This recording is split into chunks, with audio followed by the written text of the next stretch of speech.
Everybody has a heads up. Everybody's got an opportunity to jump in.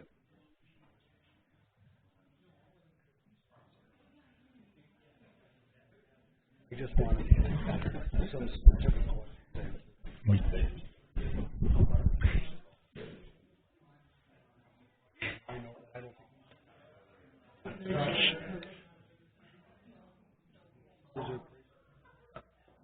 I haven't seen it.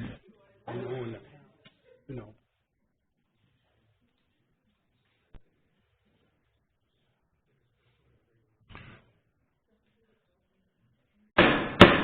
Good evening. Welcome to the Monday, November 4th, West Fargo City Commission meeting. Would you please join me in a pledge of allegiance? Pledge allegiance to the flag of the United States of America, to the republic for which it stands, one nation, under God, indivisible, with liberty and justice for all. Thank you. The first order of business is to approve the order of the agenda. We have a couple of changes that are going to take place before we start. Item J on the consent agenda, purchase agreement for 906 19th Avenue North. We're going to remove that and table that to a future meeting after some more discussion. I'm going to ask that myself and one other commissioner be involved with those discussions and negotiations. Do I have a volunteer? I'll volunteer. Thank you. Brad Olson volunteers to join myself, Tina Fisk, John Shockley from the city on that agreement. The next order of business is with regard to our building permits. There's a building permit on our building report that's 0765. That's going to be moved down and discussed on item 6, the easement change request at 445 7th Street Northwest, Mr. Peterson. So that is going to be removed from our weekly building department report, and that will be part of the discussion that takes place on item number 6. Okay. With those amendments, could I please have a motion to approve the order of the agenda, please? I'll make a motion to approve with the amendments. Thank you, Commissioner Simmons. Is there a second, please? Second. Second by Commissioner Jurdevig. Been moved and seconded to approve the order of the agenda with the noted items J. Moving to number 6. All those in favor, please signify by saying aye. Aye. Aye. Opposed? Motion carries. Thank you. Next order of business is item C, approval of the minutes of October 21st. They have been distributed. They are in the packet. Are there any amendments to those minutes? I move we approve. Thank you, Commissioner Olson. Is there a second, please? Second. Commissioner Thorstead seconds. Been moved and seconded to approve the minutes of October 21st, 2019. Is there any further discussion? Hearing none, we'll proceed to vote. All those in favor, please signify by saying aye. Aye. Aye. Opposed? Motion carries. The minutes are approved. Next order of business is item D, the building permits. They have been distributed. That has been one of the points of discussions earlier in changing the, having an amendment. Your pleasure, please. With the amended change, I would make a motion to approve. Thank you, Commissioner Jurdevig. Is there a second, please? Second. Commissioner Olson seconds. Been moved and seconded to approve the building permits report as distributed for November 4th, and with the one amendment of 0765 being discussed on the regular agenda. Is there any further discussion? All those in favor signify by saying aye. Aye. Opposed? Motion carries. Thank you, gentlemen. Next order of business is the consent agenda. Again, the consent agenda as presented is items A through J. J has been removed to the regular agenda. So it's items A through I.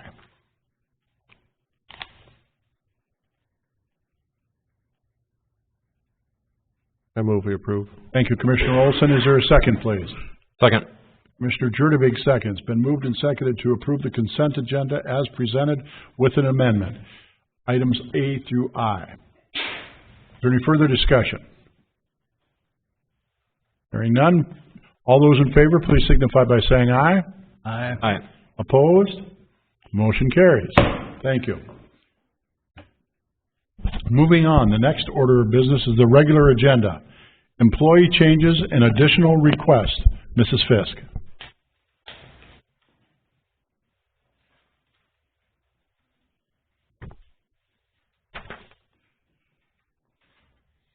Good evening, Commissioners. You have in your packet some information that I intelligently left sitting on my desk as I walked out. Just one moment here. I will pull it up on my computer. But basically what we're working on is the City of West Fargo has, up until today, contracted our Building Inspections Department with more engineering. And in the past, those employees of theirs were located over their building, which caused confusion for citizens. Then a few years ago, we moved them over to our building, which works better. But still, in order to create the most efficiency, we really need to have that department as a city department, city employees, to create the best environment for citizens when they come and work with us. So in there is a request to move the Building Inspections Department into being city employees effective December 16th of this year. We have met with all the employees that are there, and with the exception of one, they've all signed letters of intent to come work for the City of West Fargo. So we're very excited that it will be a smooth transition and something that all of our citizens will truly enjoy, as it creates a much cleaner ability for the rest of our staff to work extremely close with building inspection. Also, and there are a couple of other changes that I have noted. Some of them are just more logistical, moving one person from one place to the other, enhancing our emergency management position, which will create a safer environment. We'll be able to have our emergency manager coordinate with all the other emergency managers in the region, and then an additional staff that was already planned for next year. When that person's hired next year, will go within code enforcement. Code enforcement will go, within building inspection, and building inspection will be located under planning and zoning. And so all these things together will make it for a lot easier for citizens when they have issues, concerns, comments, complaints, building issues, anything like that. So we've made a lot of changes around here lately, but the first thing and the most important thing I want to tell you is that in working with More Engineering on this, we were, both More Engineering and the city staff, we were all in agreement that this was the best thing for the City of West Fargo, and it does not create an increase in costs for the city either. So it's going to be a really smooth transition. And I am looking for your approval and any questions you might have. Questions for Mrs. Fisk? Mr. Thorstad. Just one question. Obviously, if Moore is involved in this contractually, are we able to terminate this agreement? I guess normally we appoint a building inspection services, each year, and it's for a year term. Are we able to terminate this agreement and sounds like Moore's on board, but. Yeah, we just have to give the appropriate notice to Moore to take over the services. Thank you. I have a question. Mr. Simmons. Thank you, Mayor. What about the rural communities? I know Moore is responsible. I know they're going to take them over, but I cannot imagine that December 16th they're going to be ready to do that. Who's going to take care of those areas in the meantime? Today, Jay Sandvig, the head of building inspection, Kevin Buckles from Moore Engineering, myself, and Jenna met to talk about the transition and the transition date and time and how that would all work, and we discussed the smaller communities that they work with, and they have they've talked with their communities. The communities are aware of what's going on, and so my request was going to be, I was going to work with John to draft an agreement, and in talking with Kevin, they felt that it was fair if we said that any open and active commercial permits, residential permits, or code issues, meaning any condemnations or something like that, that their staff is working on at the time of the transition. The city will take those over. They won't take any new ones, but they'll take those over and make sure that those are finalized out. And then once those are finalized out, those commitments are done, and that will be at a date no later than, well, when they get completed, no later than December 16th of 2020, which the only large permit is actually for the school in Horace. And so we just wanted to give that one a lot of time. The other ones they feel should be finished up by the December date. And they've been talking with those communities, and they're going to work out a plan and a path. They've been looking at other locations. They have other ideas for them, so they said that those other items are taken care of. But as long as the commission's okay with that, I was going to work with John to draft an agreement that would allow us to, and then at that point we would build the communities, and that's how we would receive the money back to finish out those permits and proceed from there. Okay, so you have it under control? Yes. Okay. Thank you. Mr. Jurgen. What would be the liability of that, you know? And what potential risk is there? So it's a great question. With respect to liability for building inspections, the legislature clarified approximately 3 legislative sessions ago that if you are acting within the scope of your services conducting an inspection, the inspector and the entity that they work for isn't liable. I mean, obviously, if they do something intentionally or it's gross negligence, you could have risk, but just pure negligence, like if somebody just misses something accidentally and they're acting within the scope of their duties, there's no liability. Second question is, what is the projected budget impact for next year with these changes? There will not be an increased cost in budget. In fact, we anticipate that there might be savings based on what we think is going to happen next year. So this won't cost the taxpayers any additional money, and it'll actually provide a much better service for them. Any other commissioners have questions? Just one comment, Mayor. Commissioner Simmons? Ms. Fisk, I think you're right. I think that the continuity will be much better if they come on board. I know we've had some errors as of late and in the past, and I'm hoping actually with Tim on board, will actually help out and make things even better than they are today. So I agree with what you're doing. Thank you. I can say in discussing this with the other staff members, we're actually extremely excited, as is the building inspections group, to get in there and work even closer together. So I see it as a really, really awesome, positive thing for the city. Additional questions? I guess one more. So one of the employees isn't coming over. Is that going to be a position that we're filling, or is the team going to be able to function? My anticipation is that we would have to fill that position. Since it's winter time, it'll be slow, so we have lots of time, but that position is still built into that budget cost so that we already are prepared. My understanding is that inspector's expertise is residential. Yes, correct. That's why we maybe have some time over the winter. Additional questions from Mrs. Fisk?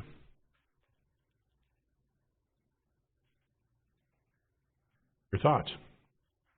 I would make a motion to approve. Commissioner Simmons moves to approve. Is there a second, please? Second. Commissioner Jurdovic seconds. And moved and seconded to approve the request presented by Mrs. Fisk with regard to employee changes and additional requests. Is there any further discussion?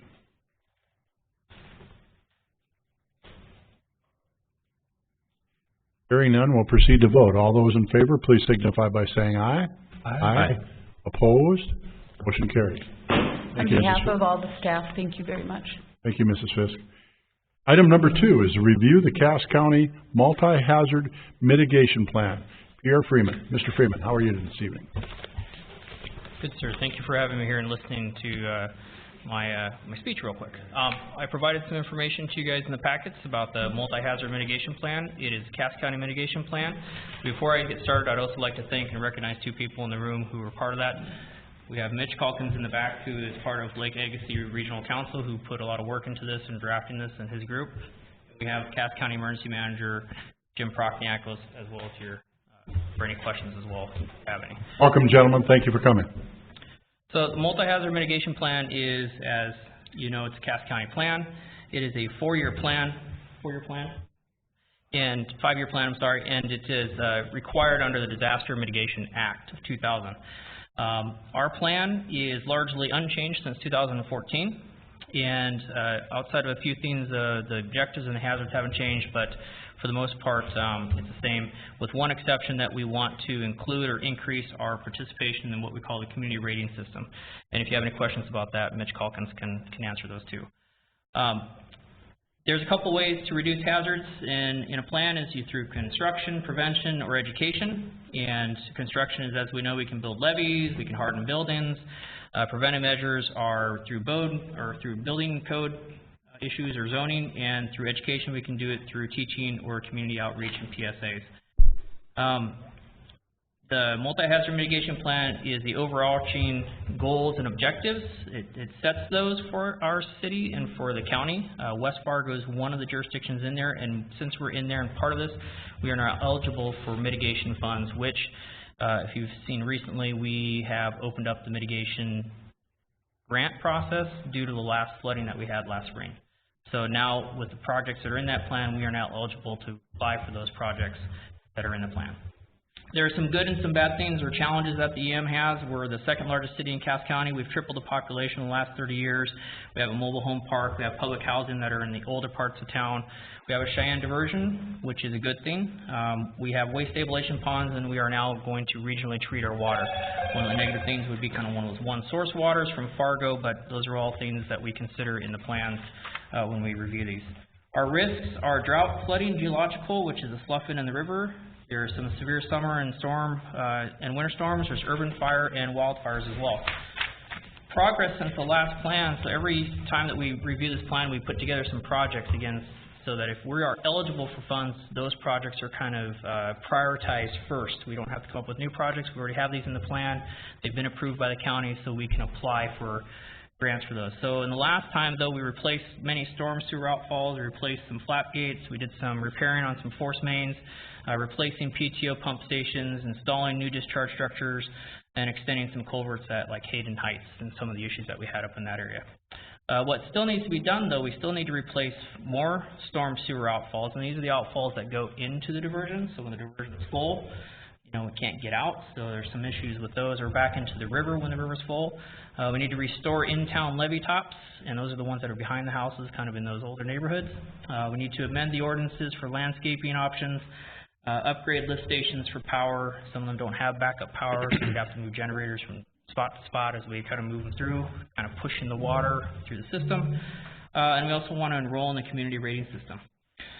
So what we're asking today, this is a county plan, multi-hazard mitigation plan. We need to adopt it as one of the jurisdictions that's in the plan. And John has documentation for that. He's drafted a document for us to sign and can further talk to you about what the actual legal process of that is. With that, if you have any questions, I'm more than happy to answer them or refer them to other people. Questions from Mr. Freeman?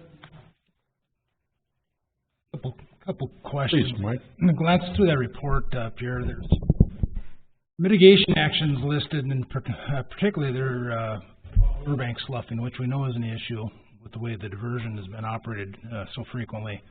But adding those up, come up to about $6 or $7 million, and most of them are rated as a high priority items, 1 to 2 year action items. And I don't know if this, where they exactly rank. We're looking at our infrastructure study for the older parts of town, and are these incorporated in that?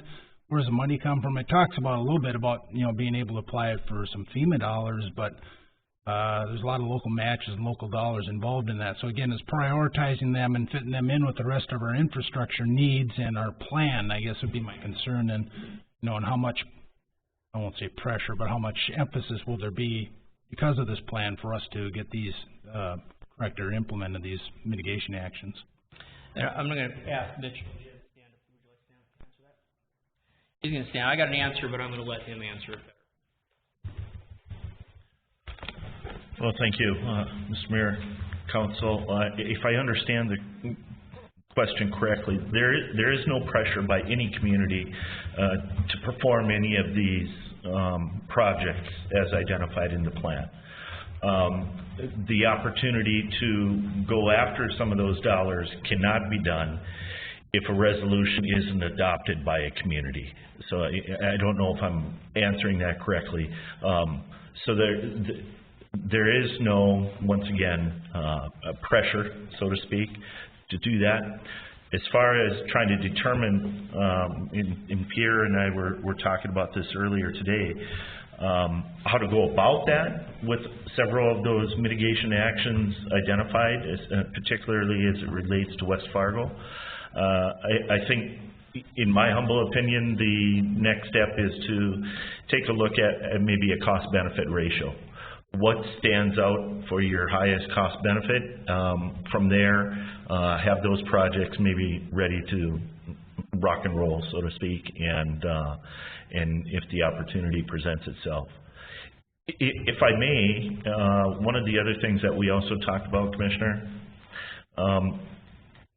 you're probably well aware that with the funding formula and the half-cent sales tax in Cass County related to a diversion project, there's some additional dollars there. So you can go after a couple of different funding sources, not necessarily tied into matching dollars, like in typical FEMA formulas or disaster mitigation, and maybe seek some relief for some of those projects and the cost of those projects. Another avenue to apply. I guess what I'm saying is that you're probably not aware of this, but we're just completing we're getting near our final draft on our core infrastructure plan to develop a long-term plan, and I don't believe these particular items are incorporated into that. And I guess my question is, should some of these be in there, and if so, how do we rank and prioritize them? Because that's one of the things we're doing with the infrastructure plan is prioritizing projects and also how we're going to pay for them. And again, these all are coming across as high priority items, and we know there are problems along the river with sloughing. We recognize that, but again, is how does that fit into our overall needs in the city, and how are we going to pay for those overall needs? Commissioner Thorstead and other members of the commission, if you recall the last meeting, I did have a presentation on some of the legacy fund efforts that we've been working on, and part of that was a holistic project lookout over the next 30 years, and a section of that was relating to some of the flood related projects, i.e. riverbank sloughing. And if I recall, I think there's about $6 million in that particular list that we were, again, just on a very high level overview, rough look, anticipating. And I mentioned that what the next step is to take that and integrate it into our capital improvement plan. What we are also working on is, now that the core area study has gotten closer to completion, we're working with more engineering now to take that particular plan and integrate it into our current capital improvement plan, so that we can move into 2020 and in the next 5 years with a more strategic approach and fitting all of these pieces together, looking at priority and budget, of course, as well as the need and constructability, so on and so forth. And there's a lot of financial discussions that will have to take place, for whether or not we have funding programs to utilize. Is riverbank sloughing the highest priority? You're spot on with your question, and that's yet to be determined. Thank you.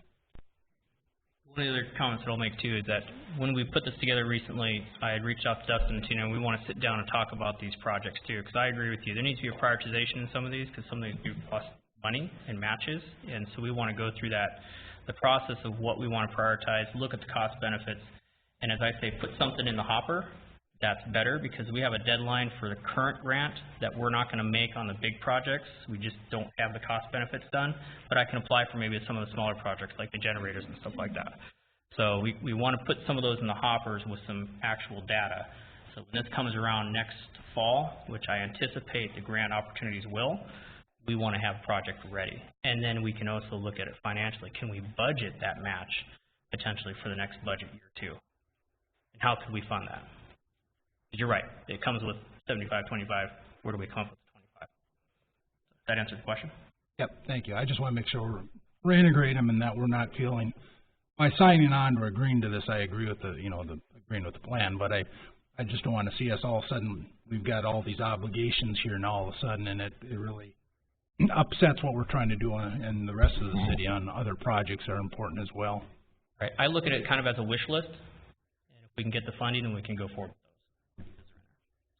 Thank you. Anyone else? I have a Commissioner couple. Simmons. Commissioner Thorstad, on the riverbank sloughing, we've both been here a long time. We've talked about that for years, so I could go for an hour and a half just talking about that. We talk about it, but we do nothing. We've done nothing, which is a shame because that is so bad right now. I look at my neighbors. I'm fortunate. I'm on the river, but I'm on the right side of the river. And I look at my neighbors and how they're, going into the water. Right now, is there even a foot of water back there in our river? I don't think so. But again, that's something we need to have a discussion about. As far as this goes, are there other municipalities right now that have already approved and endorsed this and signed off on this?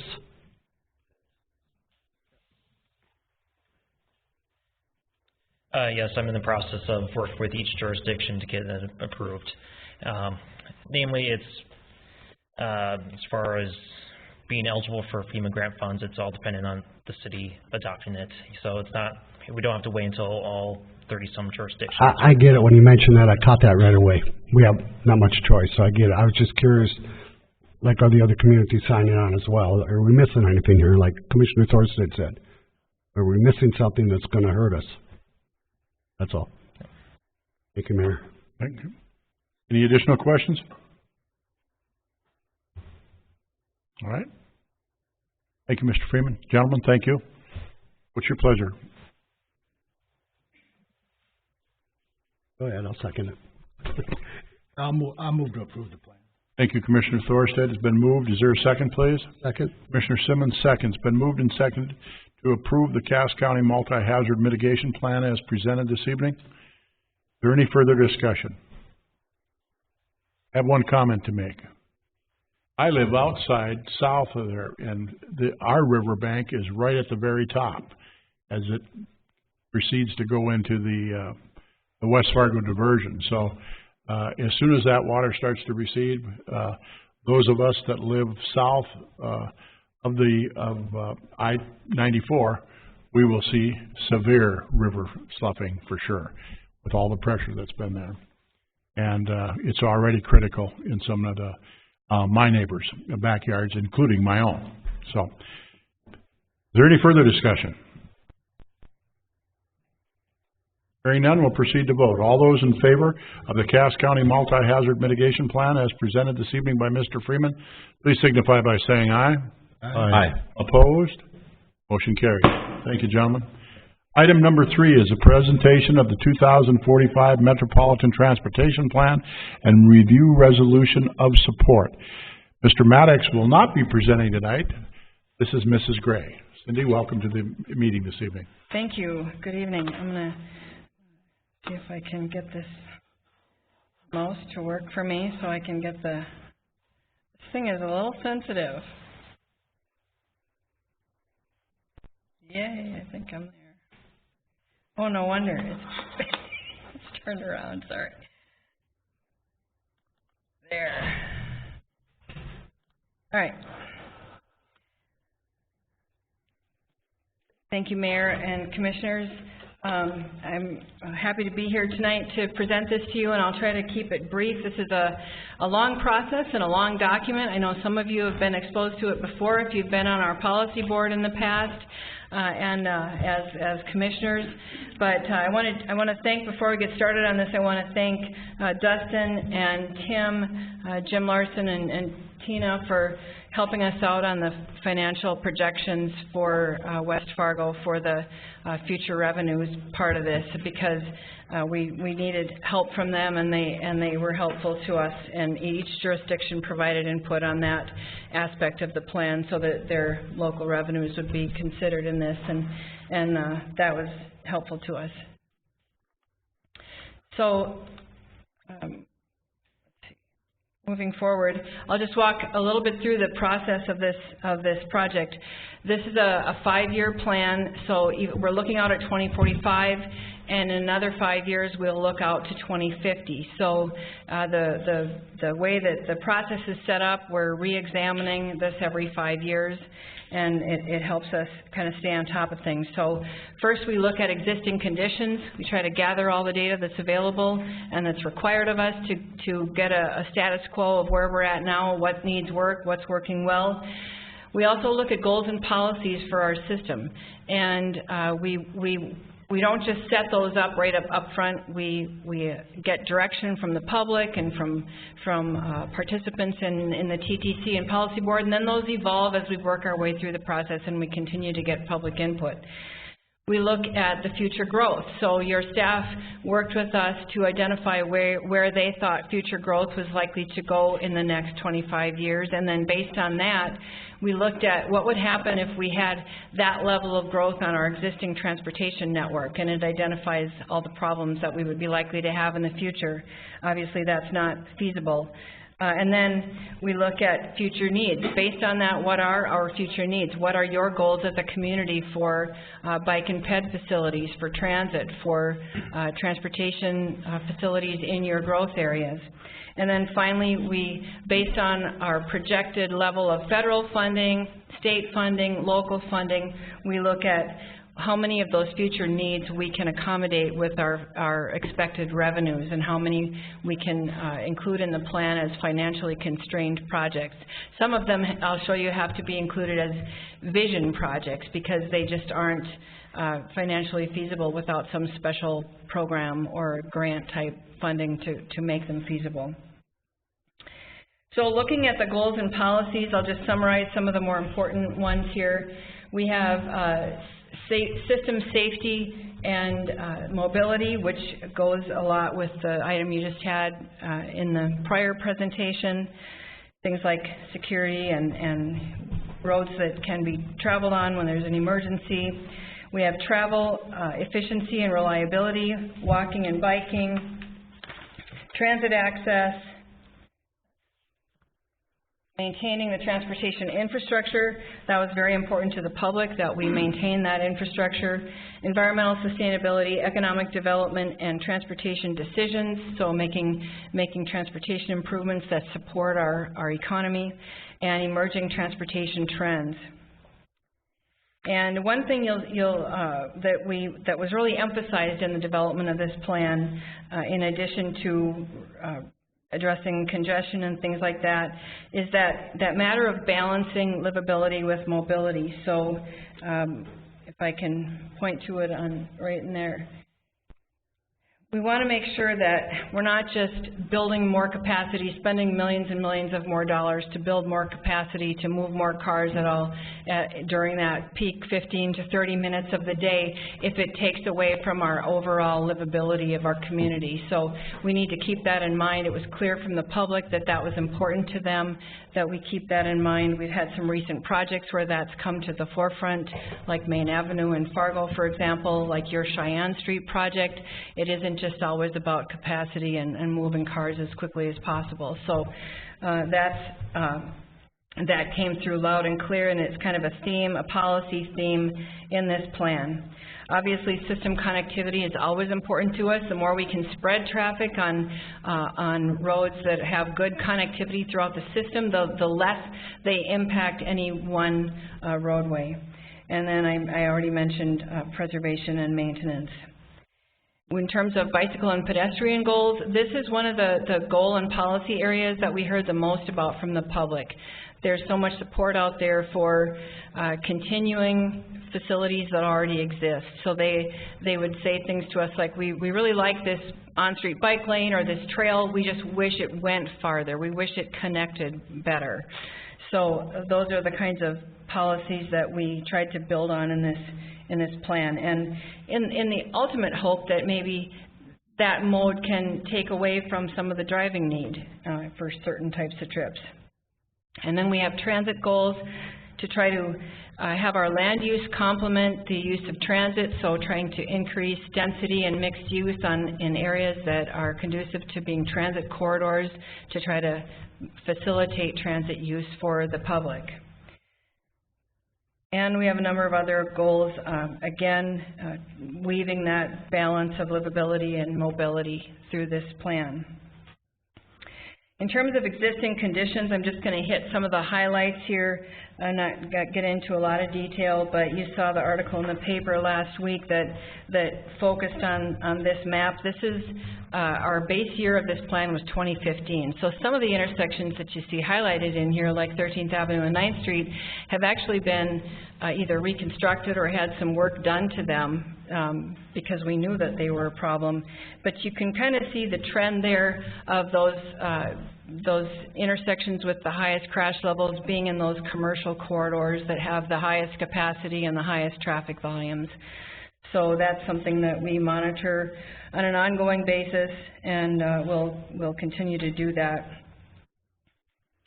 In terms of pavement conditions, this is just a page from the plan, but our pavement conditions, sometimes it doesn't feel like it, but generally they're actually in pretty good shape, either excellent or good for the most part. We have one area out on this ramp from I-94 to Main Avenue that is showing up as in poor condition, and the DOT is aware of that, and that's something that they'll be working to correct in the future.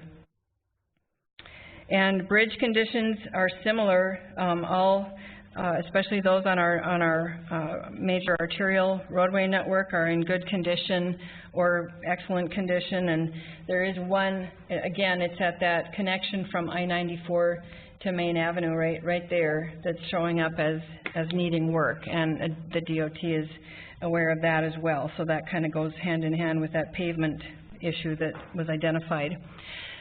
For the base year of our plan, some of these existing conditions that are showing up here as having a poor level of service of F or E are situations that are very well known to you as members of the driving public and as leaders within the community. For example, Sheyenne Street at that time was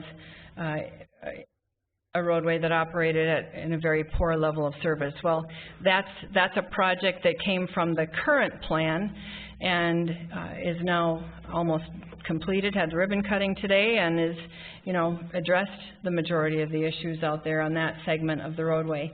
And you can see some other hot spots throughout the community there. Some of them have been addressed with projects that have already taken place, or they will be with future projects.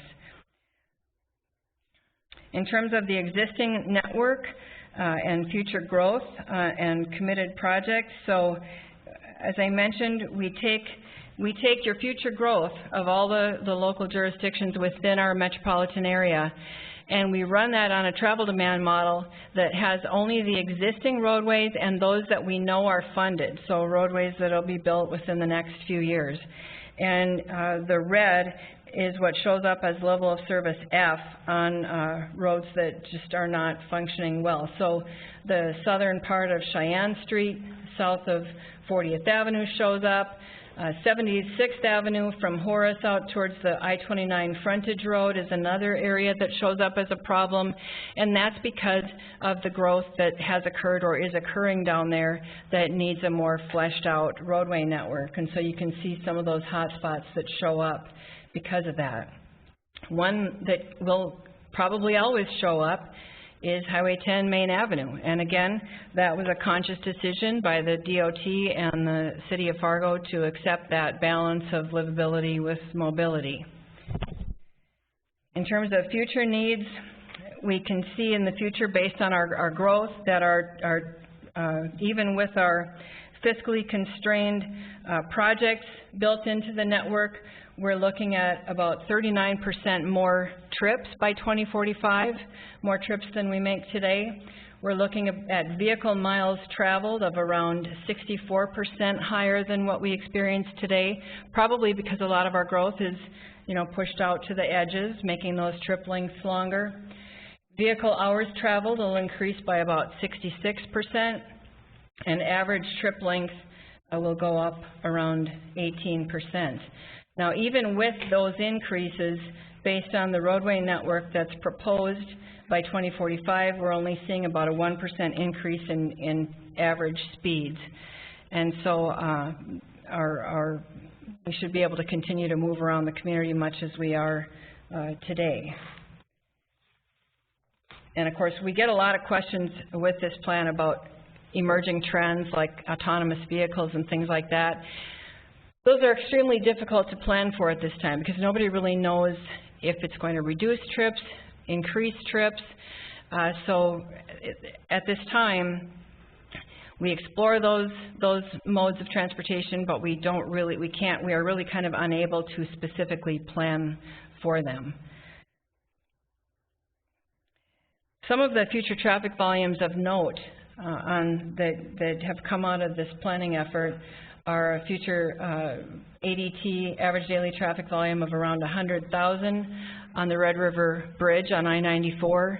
And if you stop and think about the current volumes, just for example, in July of this summer, the district engineer from North Dakota DOT told us that those volumes on that bridge were running around 84,000 cars a day, many, many days during the month of July.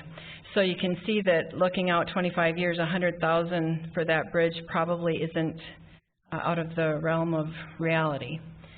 And some of the other significant ones we're looking at the Tri-Stack or the I-94, I-29 junction, around 70,000 cars a day. Looking at Cheyenne Street south of the I-94 interchange is around 33,000 cars a day. So you can just see some of the larger volumes as they continue to grow there. And of course, we have a map that shows that across the whole network, so if anyone's ever interested, we can provide that. This is the area that we worked closely with your staff on, but also with North Dakota DOT.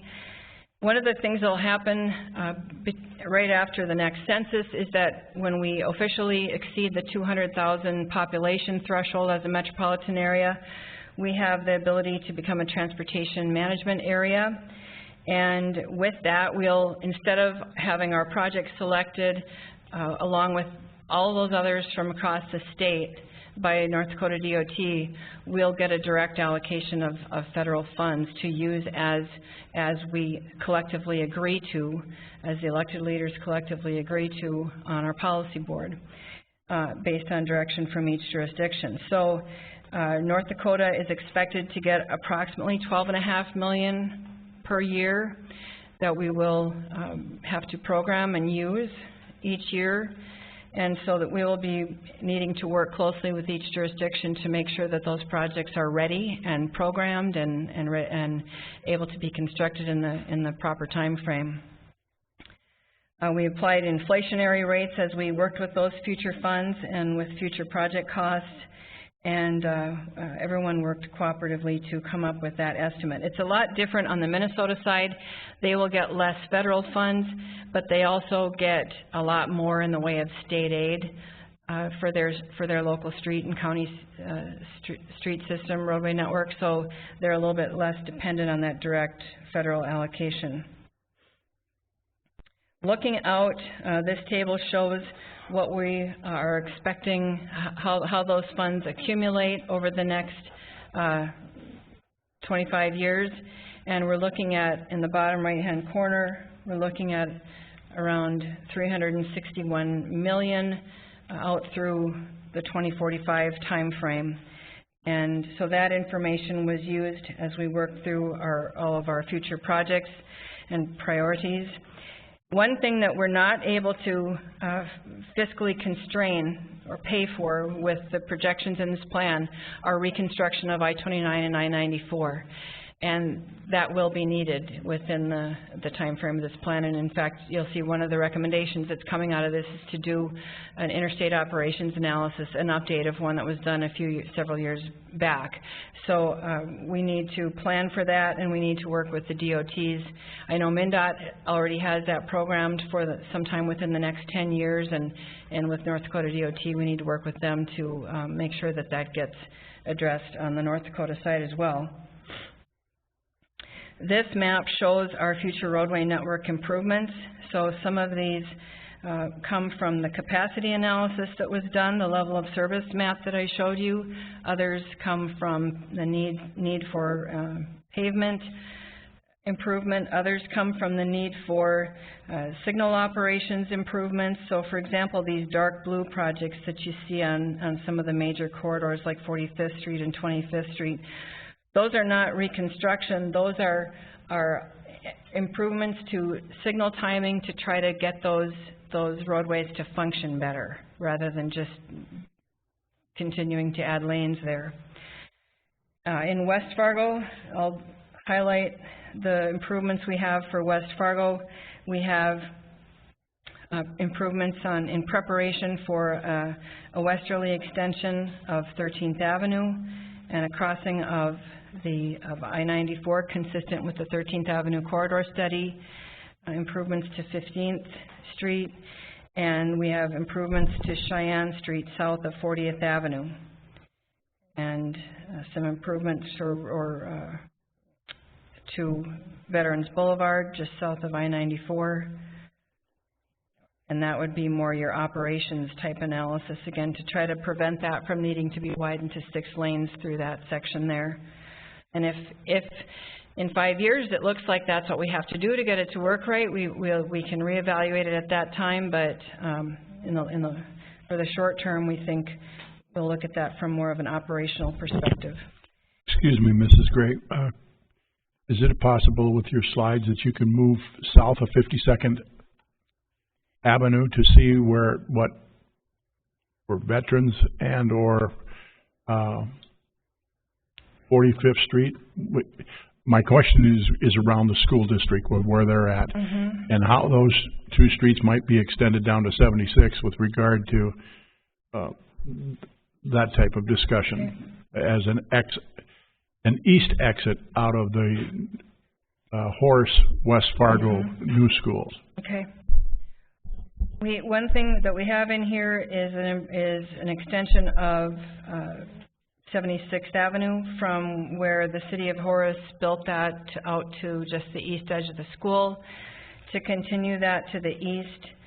And initially, the plan, I think in the short term in this corridor, is being studied right now to resolve some of these shorter term issues, but the plan would be to bring that out to 45th Street and then bring it up to 64th Avenue, and the city of Fargo is already constructing that part of 45th and 64th. That's slated for next year, I believe.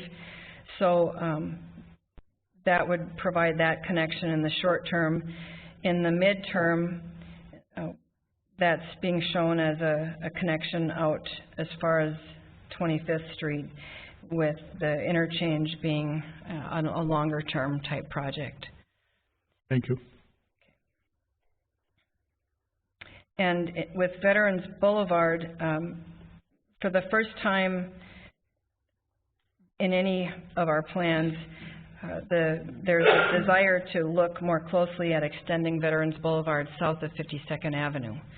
So that is slated to be studied next year in 2020, and it's shown in this plan as being extended at least as far as 64th Avenue, and then looked at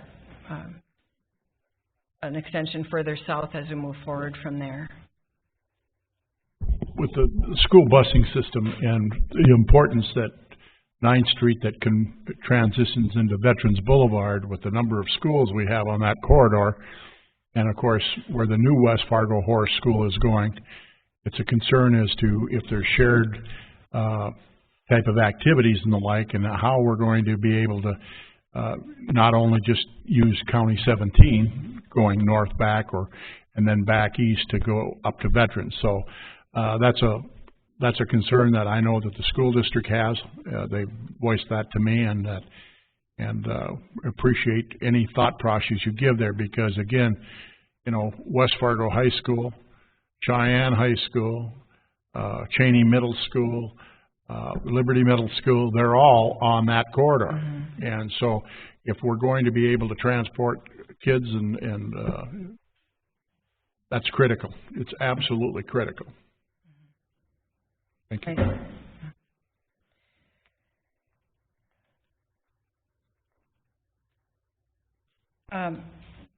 These tables are part of the plan, and they just highlight the projects that I just described, such as Sheyenne Street from 40th to 52nd Avenue, and they outline the projected cost of those projects, the federal and local share for them.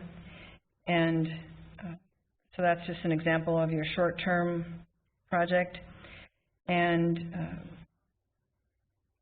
in the near midterm, we have a couple of other projects on the north side with 9th Street as a near midterm project from 7th Avenue to Main, and a long-term project from Main up to 12th Avenue North.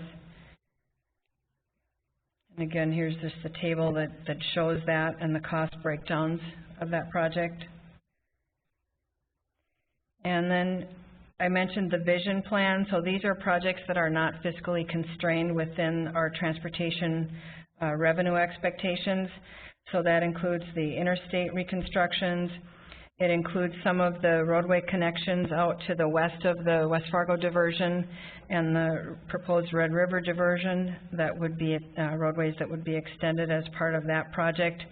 It includes a 76th Avenue bridge over the Red River and improvements to the county roads to the east, and some beltway improvements. And one thing I did not mention in the previous slides, and I don't know if you have questions about this, but the Cass County plan has been looking at, or was adopted with a westerly ring route type of a facility that would use some of the right-of-way, the excess right-of-way that's being purchased for the diversion project, and with the intent that could serve as kind of a route for the way that apparently people are routed right now if they use Google, or if they're using a freight routing type map that would allow people to exit the interstate at Argusville and then head along the west side of the diversion out to an area between West Fargo and Mapleton,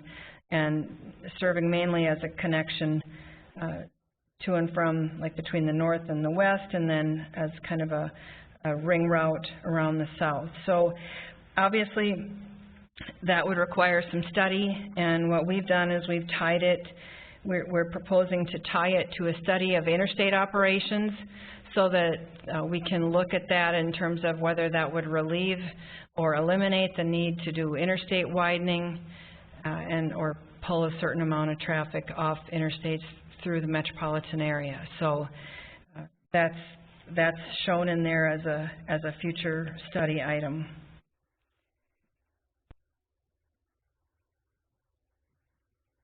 Again, this is our vision plan. Those are just the vision items that were highlighted for West Fargo. This is the northerly extension of 15th. And then we have bicycle and pedestrian projects, and this is just a close-up view of some of the bike and ped projects proposed for West Fargo. We have a shared use path along Sheyenne Street south of 40th Avenue. Some other connections in here along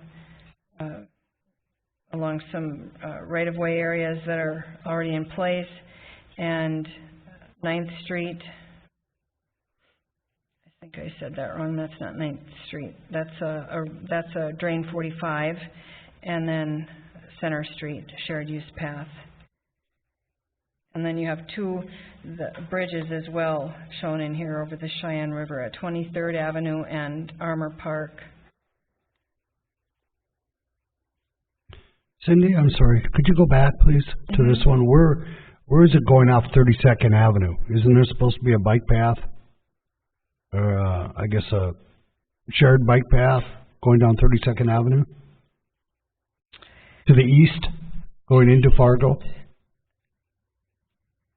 The one that's not currently in place on that corridor, or? Well, I think it's actually there, isn't it, Dustin, now? It's actually there, right? This is showing future. Okay, so, future okay, I was projects, just so- looking at this to, we already have that one hooked up. Okay, thank you. So this is again just a listing of those projects. And then we have a number of projects that are a little bit lower, that are kind of a second priority, that would be constructed a little bit further out in time.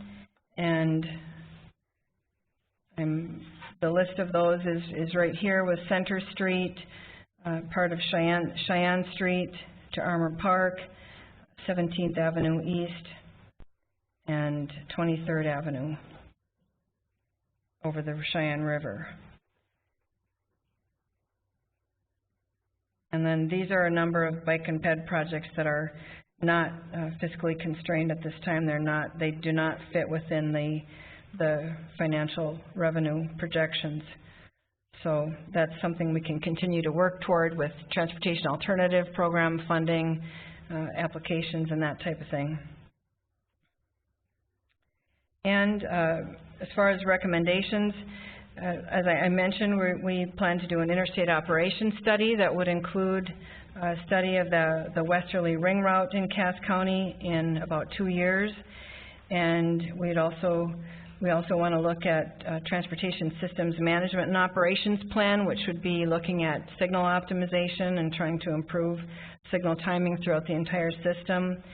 And a Veterans Boulevard corridor study coming up in 2020, and a number of other items there. I only mentioned the most pertinent for the next 2 or 3 years. So with that, we are requesting that you would approve or adopt the resolution that would signal your approval of the 2045 Metropolitan Transportation Plan, and I'd be happy to try to answer any questions you might have. One quick question on the Veterans Boulevard corridor study.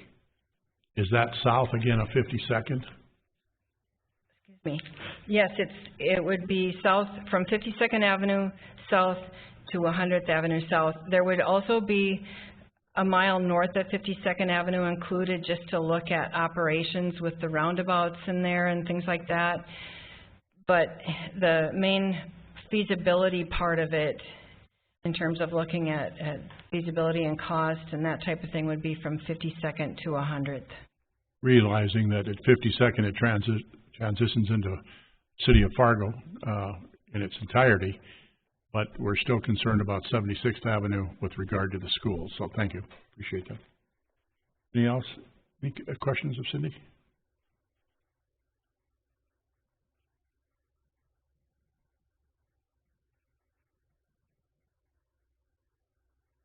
What's your pleasure? I move we approve the resolution. Thank you, Brad. It's been moved that we approve the 2045 Metropolitan Transportation Plan and review the resolution of support. And is there a second? Second. Commissioner Simmons seconds. Been moved and seconded. Is there any further discussion? I'd like to make one comment. Today we celebrated a great project in the ribbon cutting of the intersection of 94, the Cheyenne corridor, and both the two commissioners that sit on MetroCog presently and former commissioners, as well as your predecessor, Ms. Gray. All that work has helped lead to the great event that we had today. So on behalf of a grateful city and the work that MetroCog does, we're very pleased with where our Cheyenne corridor is at as of today. Well, we're happy about it too. Thank you. Okay. Been moved and seconded. Is there any further discussion? Hearing none, we'll proceed to vote. All those in favor of approving the 2045 Metropolitan Transportation Plan and the resolution of support as presented by Mrs. Gray, signify by saying aye. Aye. Opposed? Motion carries. Thank you very much. Next order of business is item number 4, 100 Cheyenne Street, required improvements on site. Mr. Sobert. Thank you, Your Honor. Just going to bring this up to date to the commission and also ask for authorization to make a decision one way or the other. 100 Cheyenne Street has been property that we've dealt with twice here at the commission. First item, we reviewed it for a deviation from the Cheyenne Street Overlay District requirements. The applicant built the site a little different than that, so we brought it before the commission prior to issuing any CO for a look at compromise. To this date, we haven't gotten there, and there's some reasons for that. One of the reasons is we're doing a redesign of Cheyenne Street, and so there's been a couple different changes as to how that's going to look in front of there. Originally, there was some parking in front of that with that design. As of recent, we've changed that, and the applicant is happy with the changes to that and would like to see that upcoming. Now, we do have that upcoming. We have a grant application for that. So what I'm asking tonight, I met with with Wally on Friday, and he was open to one of two ways. Either, we issue the CO, he's comfortable with the changes to the site as we make those designs for next year or into the following year. The other option would be that we close off the access that he has there with some planters that would match the downtown. I'm personally open to either. Of course, it's the commission's decision as to which they'd like to see. The site is a nice building. He's got another tenant proposed to inhabit that building, and I'm kind of withholding that CO until we can get this resolved. So sort of leaving two options for the commission tonight. One, we asked the applicant to place some planters in. Commissioner Simmons and I were out there last fall, Commissioner Simmons? Maybe, yeah.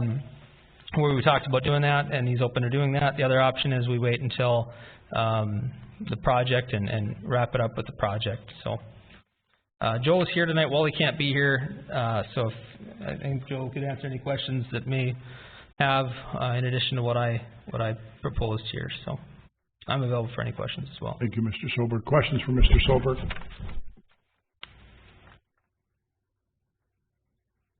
Have those planters even been ordered yet? No, and we're not certain that we would use those planters in front of there, and they're a little expensive on the planter side. I don't know if they would do that if it were just a temporary thing, and that's where he didn't order them because there were some things going on about how this was going to get designed, and that's sort of been fleshed out through the summer here. So what are the two options again, Tim? So the first option, we put planters in there. It doesn't necessarily need to be that planter because we may take those out. Okay. The second option is we kind of let it ride until the design is done over the course of the next few months and into the project next year, which... But if we put planters in, they'd have to purchase the planters, right? Yeah, they'd have to purchase the planters. Yeah, and we're going to redo... Yeah. So we may or may not take them. Well, there's just been a lot of design that's been happening over the last 6 months. Right, and it's just taking a while. Yeah, and in the meantime, he didn't have a tenant, and now he's got a tenant, so... I'm totally fine to, Mayor, I don't know how you feel about it, I guess, commissioners, but I'm fine to let the planters go now until we determine exactly what we're going to do on the road at this point, I guess. I don't want to see them spend money and then turn around and we take them back out right away. That'd be my motion, I guess, too. Commissioner Olson has a comment also. Is there any safety concerns the way it is right now to leave it until we know what the redesign is of Cheyenne Street? Oh, thank you, Commissioner Olson. It's sort of status quo. He didn't add an approach. He widened another approach. So this approach was existing, so it's existing conditions. So it's he's okay with removing this approach with the new design. So no, there's no safety concerns beyond what was already there. I'd refer to Dustin if there's any other comments that I'm missing on traffic. Additional questions for Mr. Sobert? Commissioner, I interrupted you. Oh, that's okay. Do you have something for us? I'll make the motion to Yeah, how did you word Allow it the against issuance Political of the- Hotel? Allow the issuance of the certificate of occupancy. would be- There you go, and is that okay with the staff as well? That would be my motion. Thank you. Is there a second, please? Second. Commissioner Jurdevig seconds. It's been moved and seconded to, with regard to the easement change, the 100 Cheyenne Street required improvement, that we wait until the final design of our road diet project. Sorry. Mr. Sober? As I'm thinking about it, I may want to just add the caveat that we should have a condition that, although it has been a handshake agreement, Mr. Tintus, great community member, just maybe add that condition that the access be removed with the design of the Sheyenne Street reconstruction. So, just in case he sells it or something. Okay, Thank you, Mr. Soberg. Does that approve the second and of the motion? That will be a part of the okay, Joe. the motion? Thank you. Any further discussion, questions? Mr. Joe Tentis is here, representing the owner. Is there any questions of Mr. Tentis? Just want to go on the record, is that okay, Joe, then? Okay. Thank you, Joe. All those in favor signify by saying aye. Aye. Opposed? Motion carries. Thank you, Mr. Sober.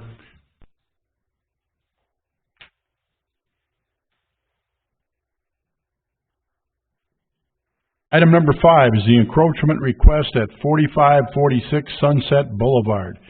Mr. Arthur Widener? That's me. Widener is correct pronunciation? Thank you, sir. Unless you were German, it would be Weidner. My grade school basketball coach's name Mr. Widener spelled the same way. Sir, what is your request of the City Commission this evening? I'm not exactly certain how the process goes. It seems a little large of a venue to ask for such a small thing here. I have an irrigation pump that is out on the retention ponds in our neighborhood. When I placed this back in 2012, I worked with the then city engineer of the day, Chris Brungard, and indicated to him, what it was I was going to accomplish, and simply that he said we need a waiver of liability signed by you so that the city is not held liable for any damages that contaminated water might cause to your property or something like that. And that was pretty much the end of it. And then this year was notified that my installation was not in compliance. And so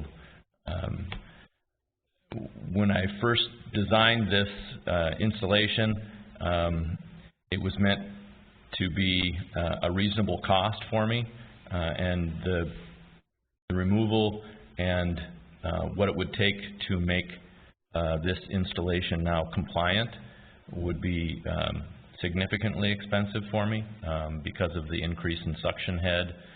Would require a much larger pump, a much larger electrical service, larger intake pipes, things of that nature. And so I'd like to request an encroachment to allow me to continue to utilize the retention water in that pond for irrigation so that I don't use city water for my irrigation. And it's proven to be a very safe installation. I guess I maintain the easement area that I utilize right now, so the city doesn't have to maintain that. I don't know what the process is here, but. Thank you, Mr. White. Would staff like to make a comment? Apparently there was a gentleman's agreement with Mr. Brungard for Public Works. Pierre, do you have some knowledge on this, or Dustin, Tim, anybody? Well, Commissioners, this is the first I've really heard of this. I can say that we have irrigation pumps on a lot of ponds, and yes, typically Public Works has issued some type of a form for them to sign. I'm not sure who you've been working with most recently, but it looks like Pierre is stepping to the podium. Mr. Freeman. So I have some history on this. The irrigation where the ponds that we're talking about, the property owners do not own down to the water like many other ponds that we have. This is in Brooks Harbor, and there's 2 ponds there where the properties are at least 50 feet or 100 feet away from, the property lines are that far away from the actual edge of water. So where he's actually placed his pump and the electrical and everything else is actually in the city's property, for which we do maintain. I know he's talked about he maintains a certain section of his and around his pump, which he does do, but we still have to mow. The reason why this came up is because we were starting to plant trees around this area, and as the tree planters went to go stake that out, he realized there were some pumps in certain areas where they could have been digging, hit power lines and whatnot. So those aren't located, so that's one of the issues for the city property or for the city. So the electrical to these pumps is not exposed, it's been buried? It's been buried, and if I had the form and if I knew this was on here today, I would show you that actually point number 1 on the form that he filled out said that he would not have any of his equipment or electrical in the city property. It'd be located on his property. So you'd have to have it, what he's talking about, up on his property and pulling the water from the property up there, the pump up there and everything. He can bury the pipes underground. We didn't have a problem with that, but he can't have the electrical and everything else buried there. That was the issue. And that's why we notified them. Thank you, Mr. Freeman. Mr. Simmons. Pierre, I got another question for Pierre. I'm sorry. How many homes you figure we got this problem with, though? Not just him, obviously. No, on those two ponds, we have 3 properties that we notified. And then what about other ponds throughout the city? The other ponds throughout the city, the property owners own down to the water line, so they can put their pumps in their property. Okay, this is a special. Yeah, so potentially, and I can't speak for Chris. I don't know what the history is. Right. I know that Chris told me to go take care of this, so he was aware of the actual instances. When we had them fill out these things, there wasn't really an approval process, and that's kind of on us. We had him fill out a form. He sent it in.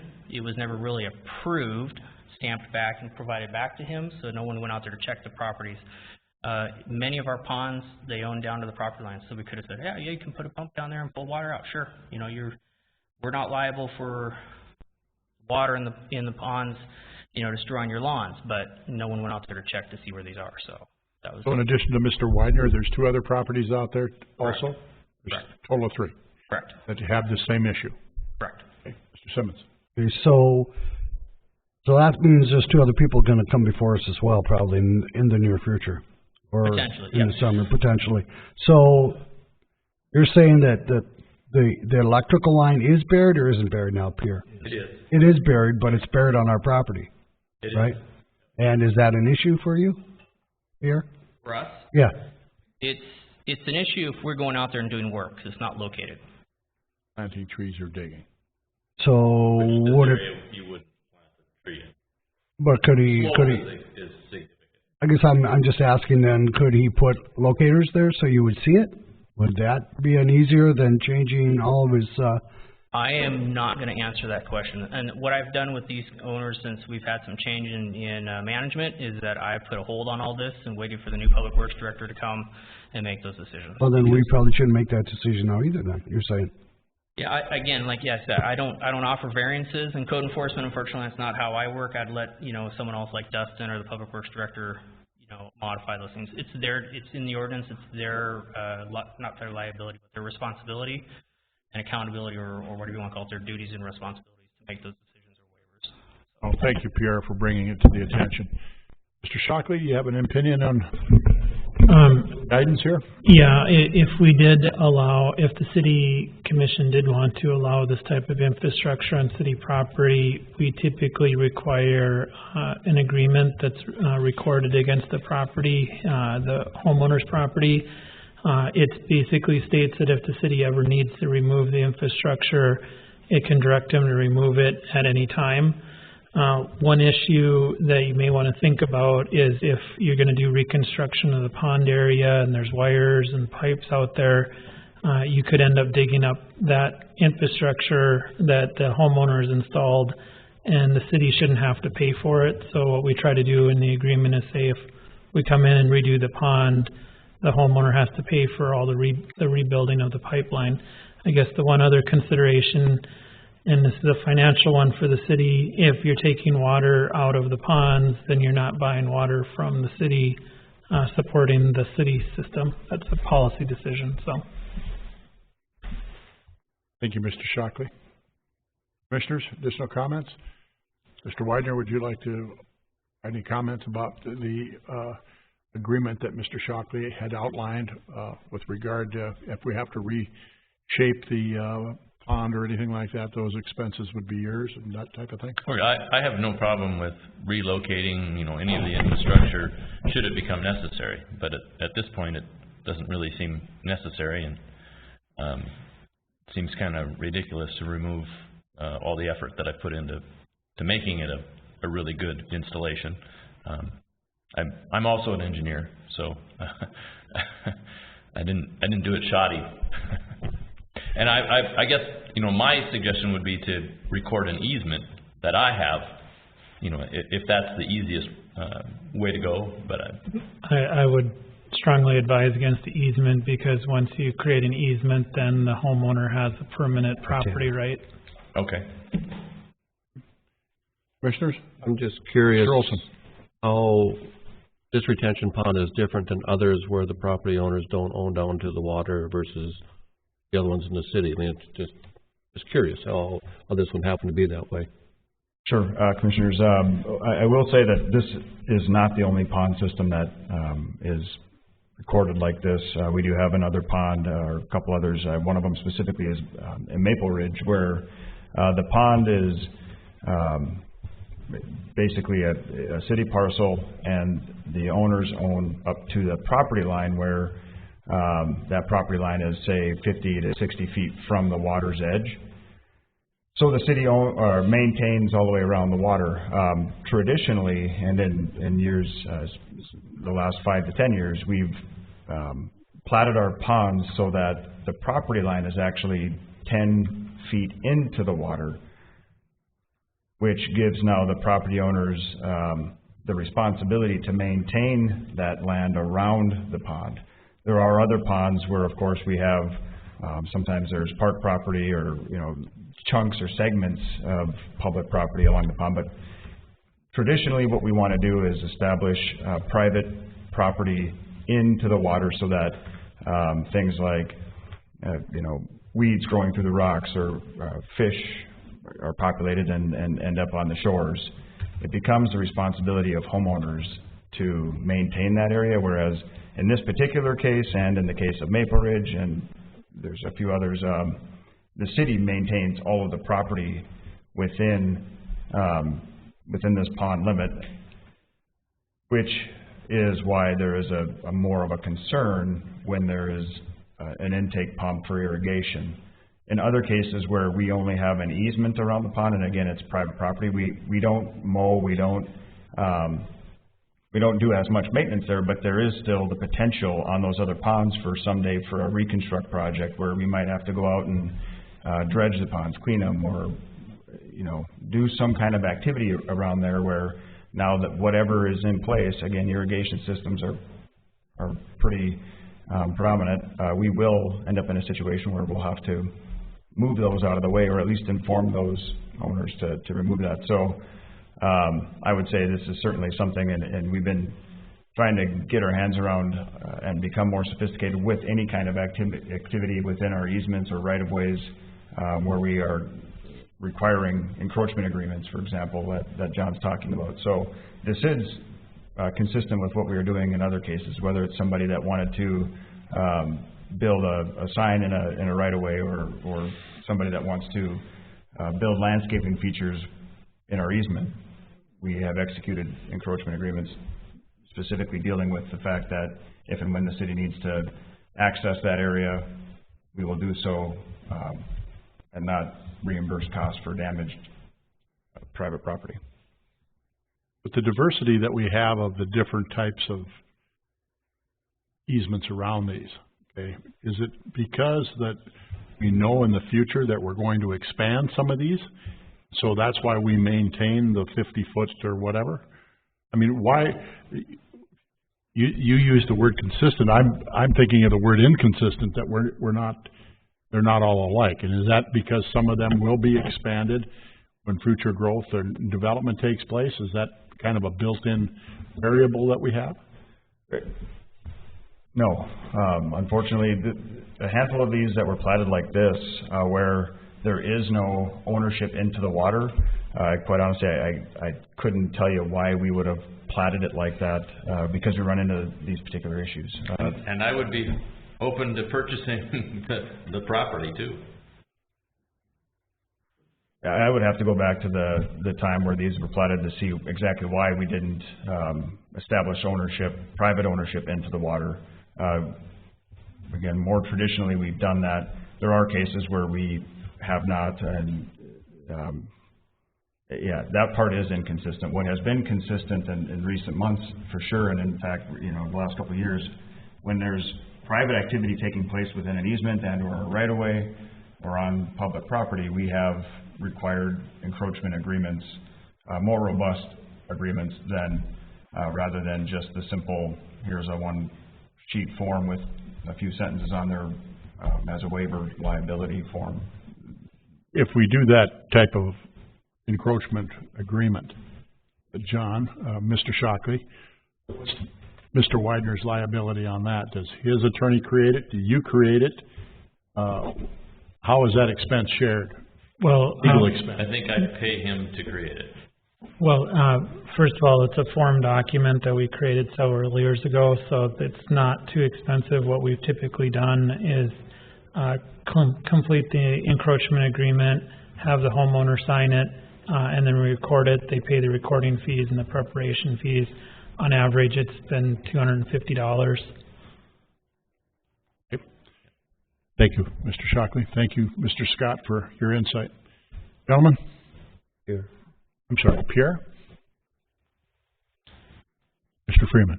I'd like to add in that agreement that we make sure that we have some location for these utilities and that it be maintained in a way that our mowers, because our mowers may not be expecting utility lines or anything else in those areas, that we have it also inspected or something that says that those guys are going to be safe and know where it is.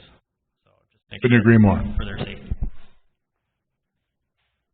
Commissioners, your thoughts, please.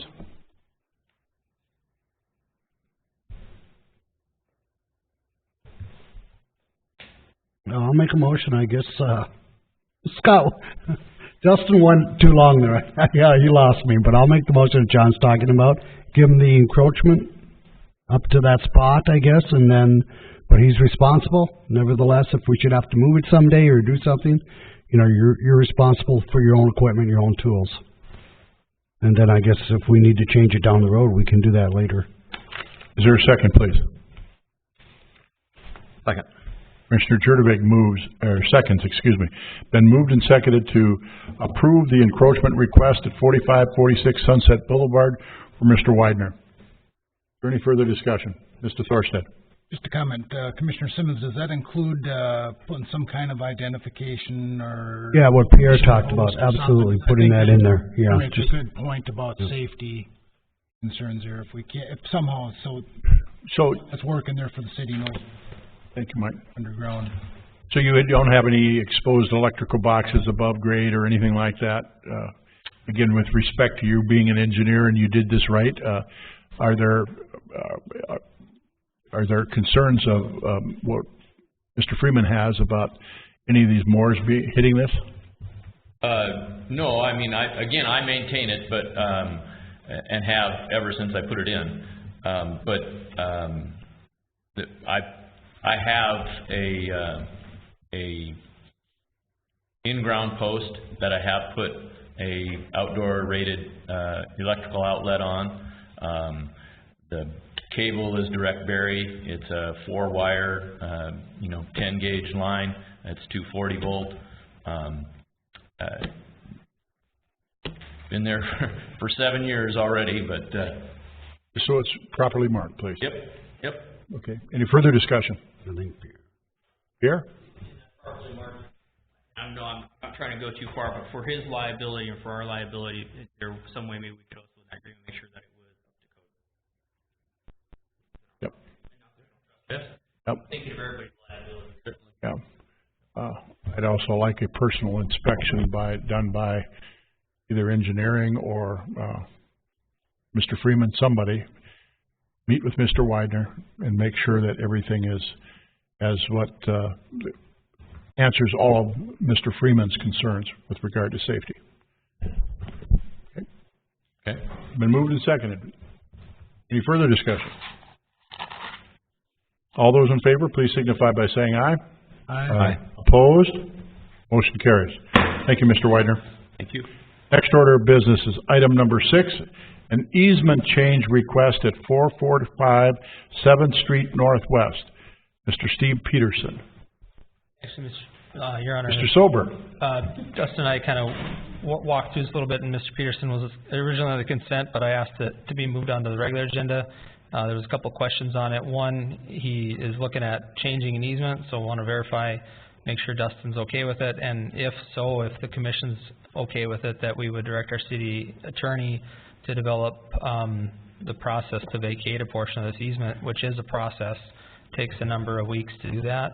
There's a number of hearings that are required, and we want to ensure that the applicant is the one paying for that vacation. So there's one part of it, making sure the city engineer is okay with that and directing our city attorney to do that. The second part of it is that they're in a urgent desire to get a building permit, and that's why that building permit was pulled down. So if indeed it is deemed acceptable, they would be asking for a permit at their own risk. As you're aware, we can't issue a permit over top of an easement, let alone one of our easements. It's on a plat. So I'm looking for maybe a little bit of more clarification from our city engineer, and then maybe potentially some action from the commission.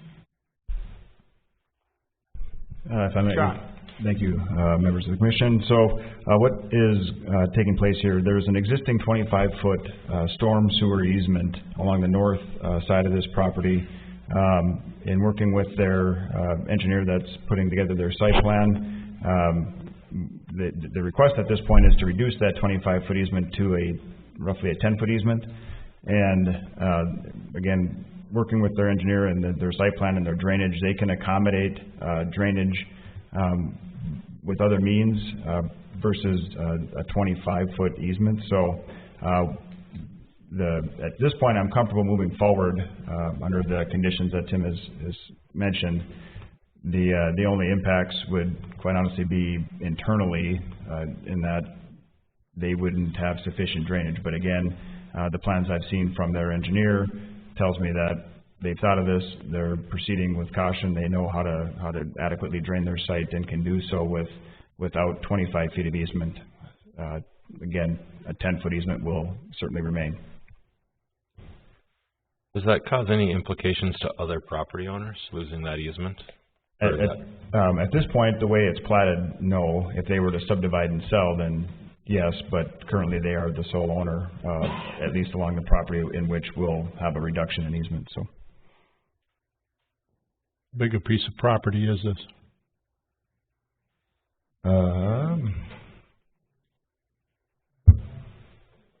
I don't have it in front of us, sorry. It's pretty large. It's Agassiz Seed.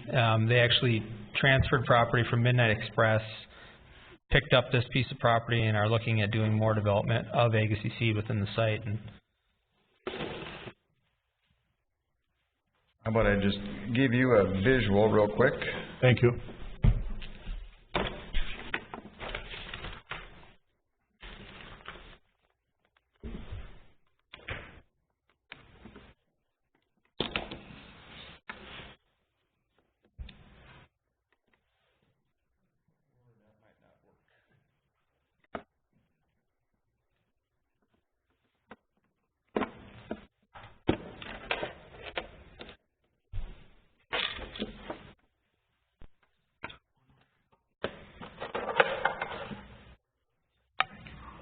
Yeah, that'll work. I just gotta use my own.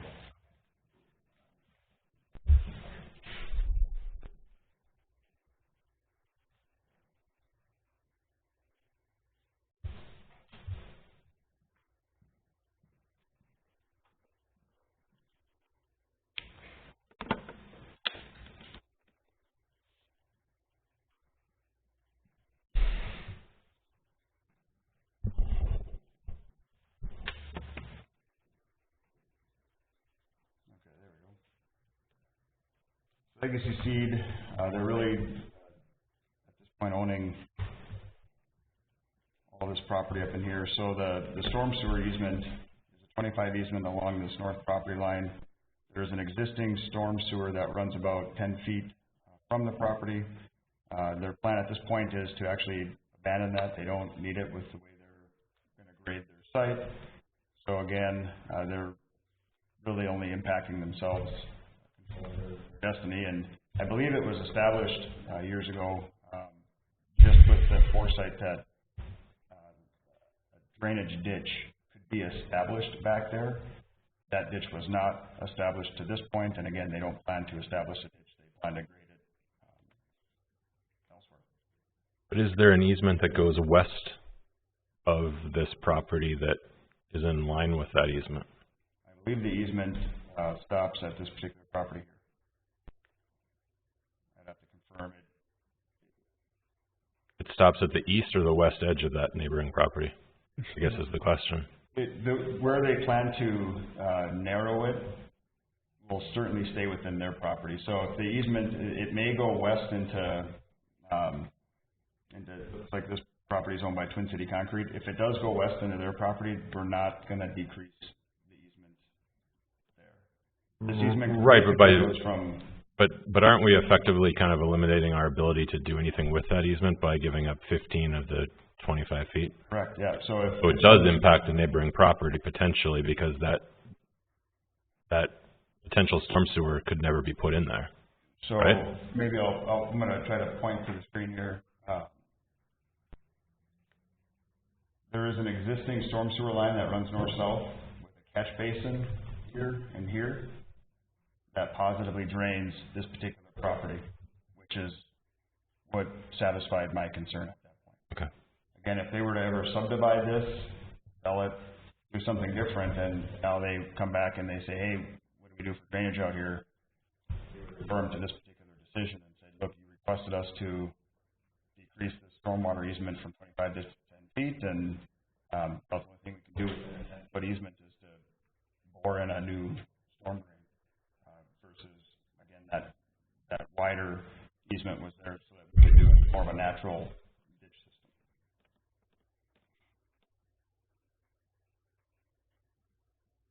I've got a question, not sure if it's for Commissioner Olson, please. Dustin or for Tim, but based on their proposal in our packet, it looks like they're going to build right up to that easement line. Does that have any impact on the? Can we build right to an easement line? I guess that's just an ordinance. I guess I don't know if that. Well, yes, they.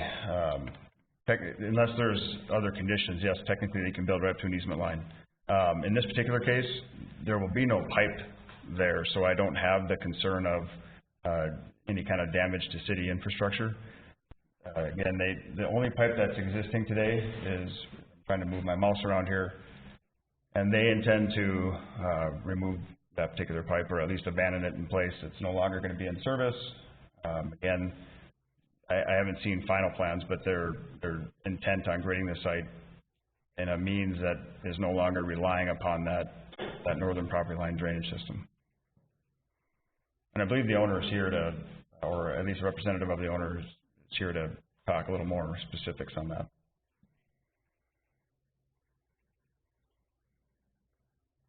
Thank you, Mr. Scott. Any additional questions of Mr. Scott? I just had one, and I already talked to Dustin about it, is building that close to the storm sewer will have an impact on the railroad tracks there. That doesn't put us into any jeopardy or anything like that by us changing the width of our easement.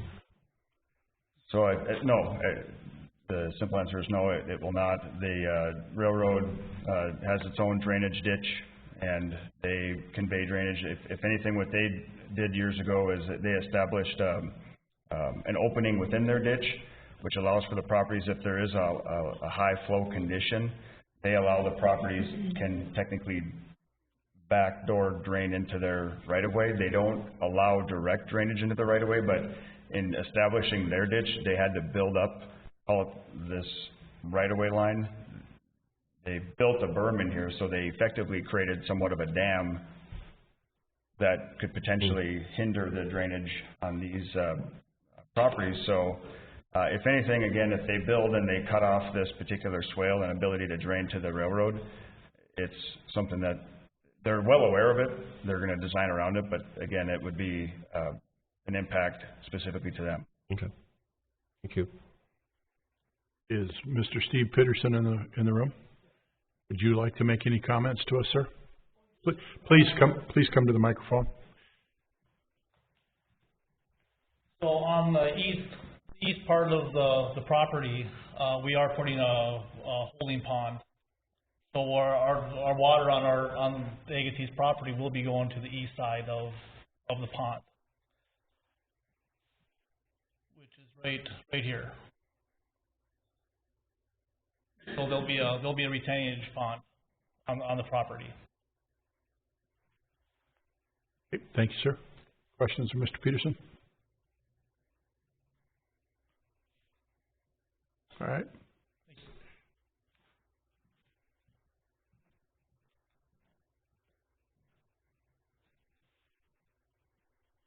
Any further discussion? What is your pleasure?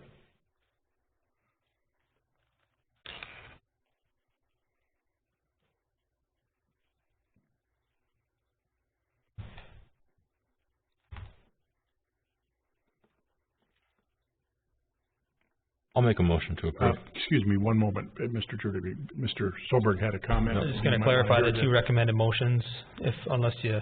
Oh, go ahead. So the first motion would be to direct the city attorney to begin vacation of the easement at direction of the city engineer.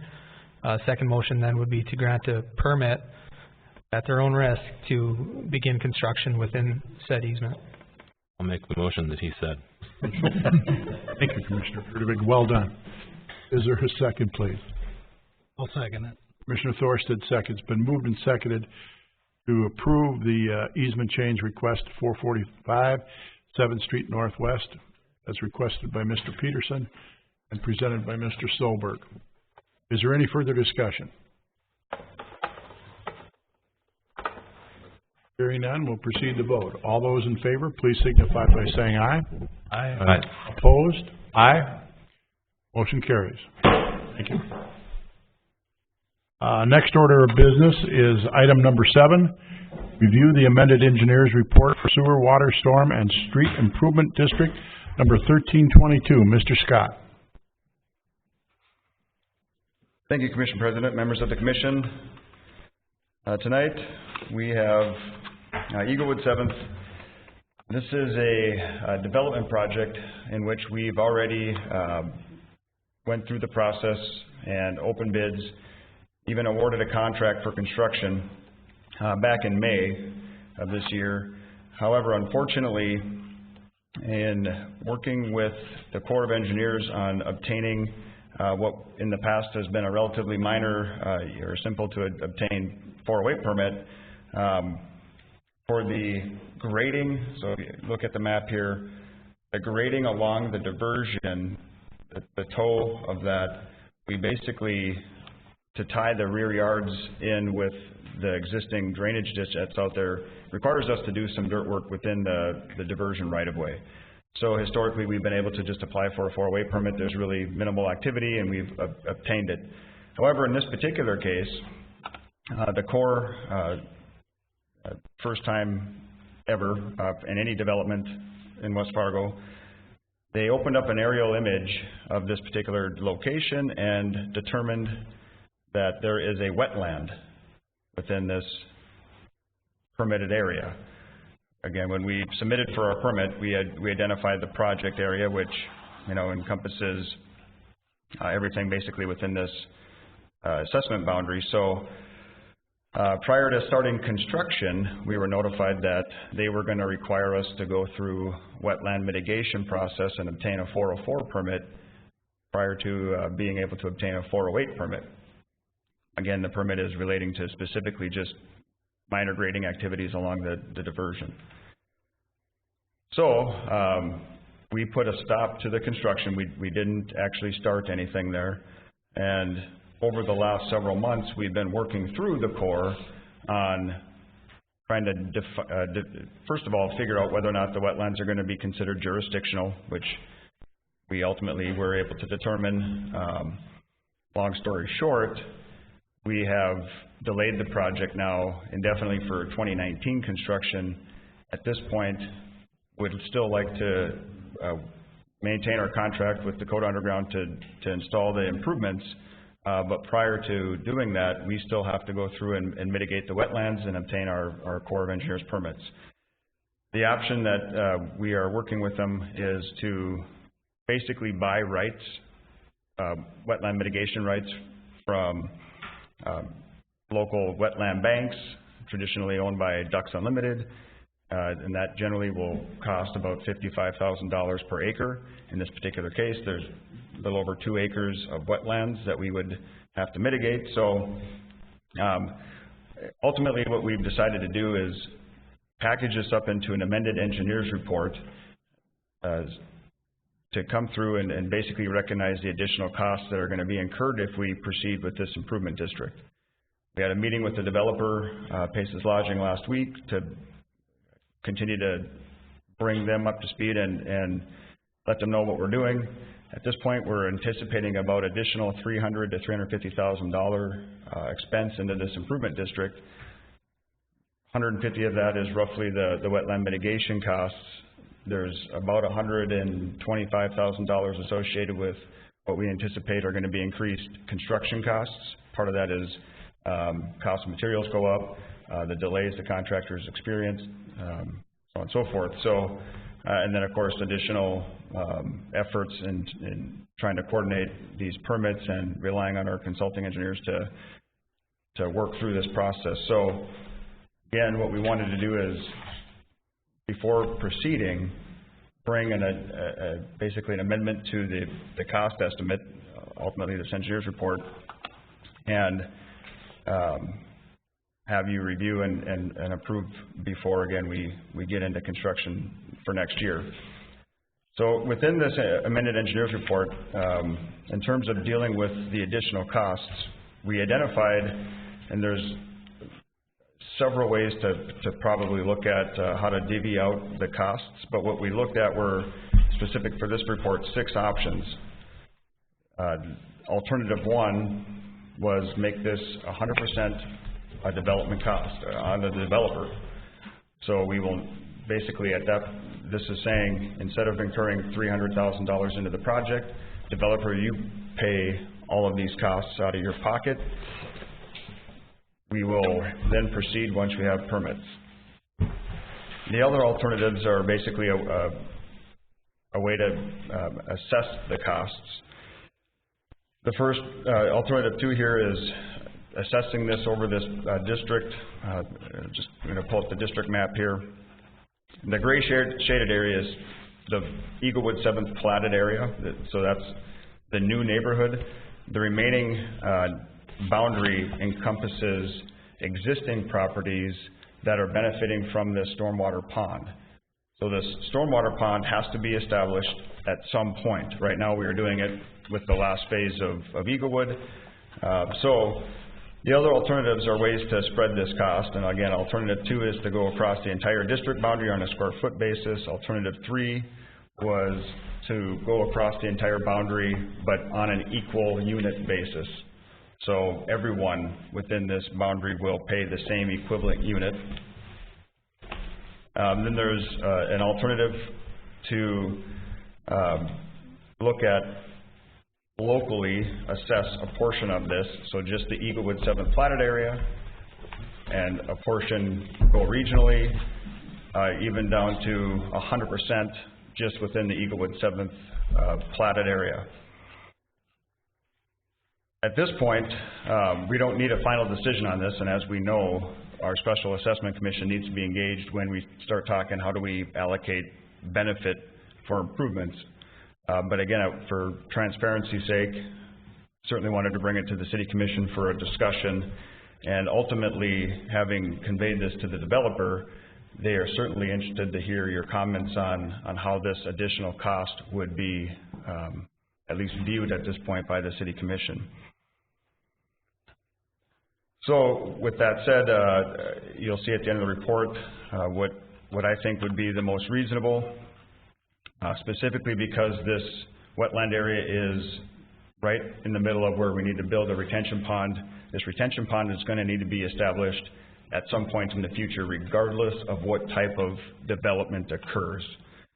This entire area here is still lacking in retention. So with that said, my thought process was, let's assess it out over everybody within this boundary on the equivalent unit basis.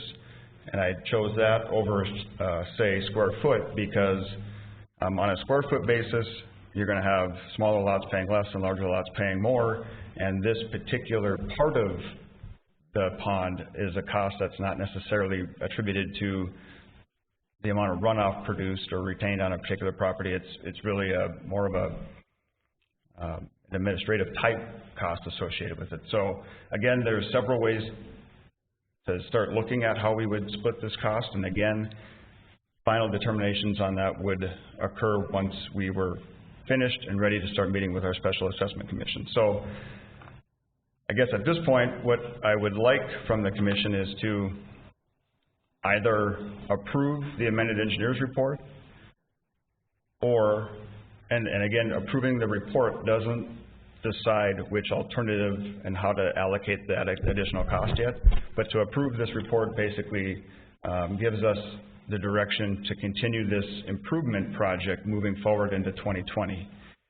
If you were uncomfortable proceeding, I would convey to the developer that we are no longer going to continue working to get improvements into this area so that they can develop next year.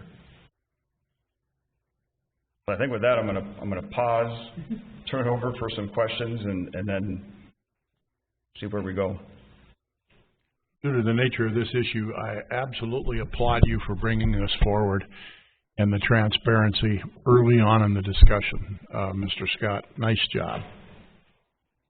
Mr. Olson. Just a quick question on the size of the proposed storm sewer retention pond. Is that about the same size as the wetland? I'm just curious if that's about the same size as the existing wetland, why would we have to, and it's built, why would we have to pay DU for credits if we can build one right there? So that was our first question of the Corps of Engineers as well. They will not accept a man-made retention system as wetland mitigation. I think you should all the time. I should restate that. They won't accept a traditional City of West Fargo retention pond the way we design and build them as a wetland mitigation. Okay. It's possible to certainly make the improvements that they would accept, but that would, quite honestly, completely reconfigure the way this plat is set up, and based on our early estimates would be well more expensive than the $55,000 per acre. Okay. To meet, and that's not a guarantee that you would end up meeting their requirements, but we would certainly incur a lot of expense to try to go through that process, identify here's all the alternatives, and it was something that we just felt was not going to be cost. And that's the Corps' requirements, right? Correct. Okay. Mr. Jurdevik. So the 55,000 per acre though is really being driven specifically because of the lots that are against the diversion. If we weren't grading there, we wouldn't have to pay that, correct? Even though that larger wetland coming out. Good question. Good question. So let's say we were to dial back in time, and when this plat came to us, we said, let's plat this area so that we don't touch the diversion right-of-way. We wouldn't have had the need to apply for a 408 permit, and that would not have triggered the necessity of a 404 permit, which requires this wetland mitigation. Unfortunately, we can't go back in time. The Corps of Engineers is well aware of this situation, and quite honestly, what we were afraid of and still are potentially at risk of is they can open up the book in any other area that if they were to look at an aerial image of West Fargo and in their mind, see what could be a wetland, any activity proposed there would be at the risk of mitigation. So unfortunately, yes, if we would have gone back, we could have just kept a 10-foot buffer and had a separate drainage ditch. But every other development that we have done along the diversion, we have tried to integrate the rear yard drainage into where the toe of the diversion is draining so that we don't incur additional costs. Try to do it as economically as we can. So this was just, and it's quite honestly one of the very last pieces to develop along the diversion, but this was just proceeding as we always have. And unfortunately, this time, somebody in the review process flagged it, where that's never occurred in the past. I can tell you that the next development that we do along the diversion, we are certainly creating a buffer, and it might cost a little more money to establish additional drainage there, but we will certainly have that buffer versus going through this particular process again and incurring the expense of the $55,000 an acre. Yeah, because for the existing properties in the potential assessment district map that you had shown, I think if I was one of those property owners, I would struggle with the wetland, it's not a wetland easement, whatever. Yeah, the wetland mitigation. Because that seems to be very tied to the undeveloped area right there, and specifically the properties that would be developed in there. It is certainly a case of we may not have been, I want to, for lack of better words, we may not have been caught had we not developed or applied for a 408 permit for the grading along the diversion.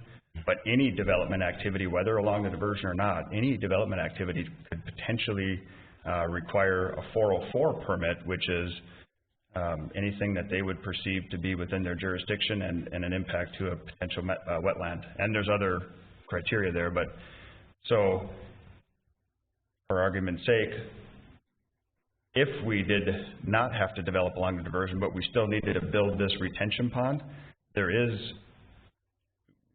the diligence is there that we should apply for a 404 permit and mitigate wetlands anytime we are going to do any kind of activity within an area that is potentially perceived as a wetland. So the argument there would be, especially moving forward and this learning experience, I would do my diligence now moving forward of we don't need a 408, but we still need a 404. Good Lord, though, isn't the whole metro area in a wetland? I mean, isn't the whole eastern part of the state is basically in a wetland? Yes, that would be, that's why, you know, it's a difficult subject to want to overly tackle because it could open up, any development activity in the valley is.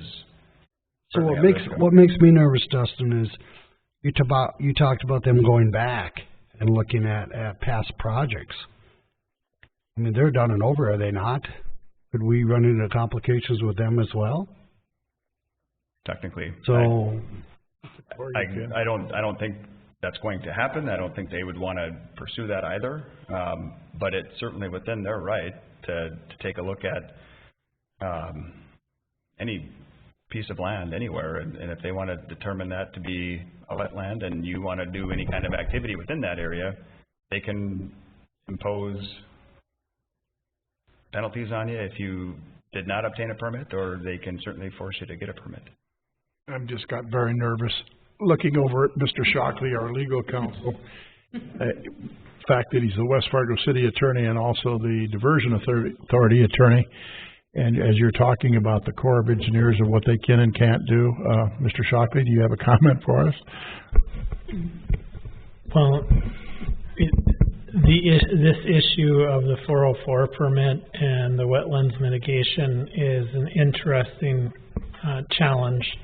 The Corps can go ahead and draw out what it identifies as wetlands, and it doesn't necessarily match up to what other agencies define as wetlands. And I think the city engineer is taking the best approach here. Let's just undertake the mitigation. We've chatted a lot about this particular issue. undertake the mitigation for this development, and in the future, we're not going to be touching the diversion channel, so we don't trigger a 408 review.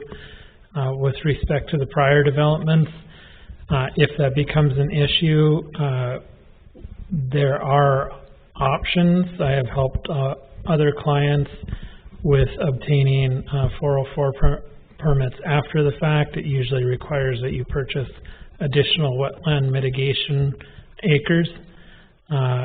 So hopefully we don't have to cross that bridge, but it is certainly an issue, and we have been trying to work through it. I think this is the best approach to deal with this issue now, and I don't believe that the Corps will go back and look at what we've done in the past, but it is something to keep in mind for future developments. Going forward, is there anything that the Corps of Engineers needs from the city of West Fargo as the diversion starts moving forward that we might have some negotiating ability with them and our extraterritorial or in the city of West Fargo? I'm not looking to pick a fight with the Corps. But I don't expect the city of West Fargo to be abused by stuff like this either. The other issue is that the 404 permitting arm of the Corps isn't necessarily the same people that deal with the project. I assume that. And so it's the same people that you might talk to about the diversion may not have any clue that this is going on. It's literally the left hand doesn't know what the right hand is doing. I think this is the best approach, just deal with this issue and move on. It's certainly an issue that's going to confront all of the metro communities. Thank you, Mr. Shockley. Any additional, Mr. Thorstead? Dustin, just to review again, what's the additional cost over and above what the accepted bid was? For the purposes of the report, I am using a conservative number of $350,000. So in the final sheets of this particular report, there is a preliminary assessment that Moore Engineering conducted, and you can see the change here. So originally we had estimated a total project cost of $2.45 million, and right now, again, to be conservative, we're using $2.8 million. And if we were to go with the alternative 3, which is to assess that over everybody within the district on the same equivalent unit number, that would basically relate to, if I remember right, about $1,000 per household. Actually, about $1,000 for a single family house. I think I heard Commissioner Jurdevig right, but I would tend to agree with him. I believe, I'll just give you opinion, if you're asking for opinions how this should be allocated, I think this additional cost should go to this little chunk there, because you aren't going to have that chunk unless you mitigate the wetlands. I mean, it's just not going to happen, that little dark shaded area you had on that. Personally, that's why I would think would be fair, and then the rest of the district pays as was planned otherwise. That's just, I'm giving you opinion. We're not making that decision. That has to go through the assessment committees and all that. Very good. That would be my second opinion. My first would be alternative number 1. The developer pays for it. And I do believe the developer was at the meeting tonight. I think he stepped out early. So, for that reason alone, I wanted him. Oh, very good. So, again, point being that I wanted them to hear that particular discussion, because that could change their interest in proceeding with the development as well. Well, Zane, I'll comment. I agree with you, Commissioner Dardis, but the developer pays. He's just going to put it on the lots anyway. I mean, correct. Either way, the lot buyers are going to pay for it. That's the reality. Again, I commend you for coming in with the various alternatives and the transparency, both for the owner of the property as well as having public discussions for the potential liabilities within these special assessment districts. I think this is how we always ought to do it. Nice job. Any other questions for Mr. Scott, or a resolution to what he's asking for here?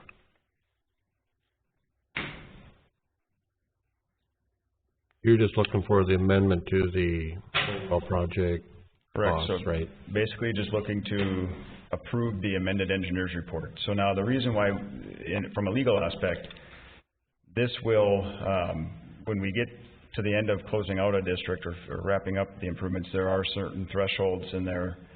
So I wanted to just reestablish the baseline, if you will, amend this report. So instead of a $2.45 million project, now we are sitting at roughly a $2.8 million estimate. And again, that's really, at this point, what I'm looking for is approval to accept this amended engineer's report. And at this point, is the contractor still okay with the cost? I mean, are you Yes. have to rebid this? At this point, they are okay with it. Verbally, we haven't executed a change order. That will be certainly next step, but verbally, they committed to, or they requested an additional cost of about $98,000. I wanted to, again, be conservative, so I'm estimating that by it's all said and done, that their additional costs are going to be $125,000, partly because they won't know what kind of material price increases they see over the next few months. And so I anticipate that even though we might execute a change order today for $98,000, come March, if oil really shot through the roof and they ask for an additional cost. So at this point, I'm building in $125,000 specific for construction. And which contractor was your contractor of choice by the bids? This current contractor is Dakota Underground, contractor that just is wrapping up segment 3 of Sheyenne Street. Thank you. Again, we're not spending any money this evening. We're just approving the amended bid. I'd make a motion to approve the amended bid. Thank you, Commissioner Simmons. Is there a second, please? Second. Commissioner Olson seconds. Been moved and seconded to approve the amended engineer's report on sewer, water, storm, and street improvement for District 1322. Is there any further discussion? Seeing none, we'll proceed to vote. All those in favor, please signify by saying aye. Aye. Opposed? Motion carries. Thank you, Mr. Scott. Thank you. Construction updates. Mr. Scott. And thank you again, Commission President Dardis and members of the Commission. Tonight, I really don't have a presentation for the updates.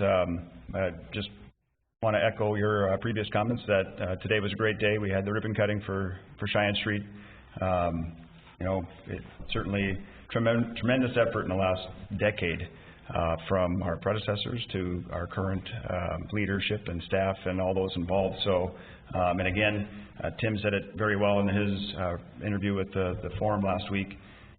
We are certainly gracious of our citizens that have had to endure the 2-year construction project, and we can't say enough to their patience, and hopefully this will now provide a much better means of transportation in that area. So with that, you know, our other construction activities are really ramping down.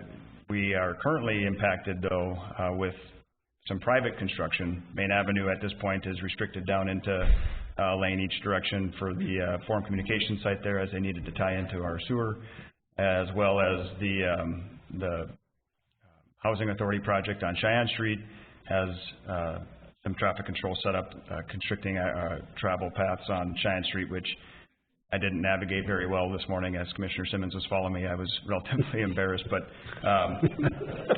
you went the wrong way, just so you know. I will say that's not a city project, so I would have established the traffic control much differently. So really at this point, you know, the impacts to the public are more on the private side of things, or our utility providers doing work in the area. So a lot of our efforts now moving forward is going to be really to close out projects, take a look at where we are sitting financially. So with that, any questions?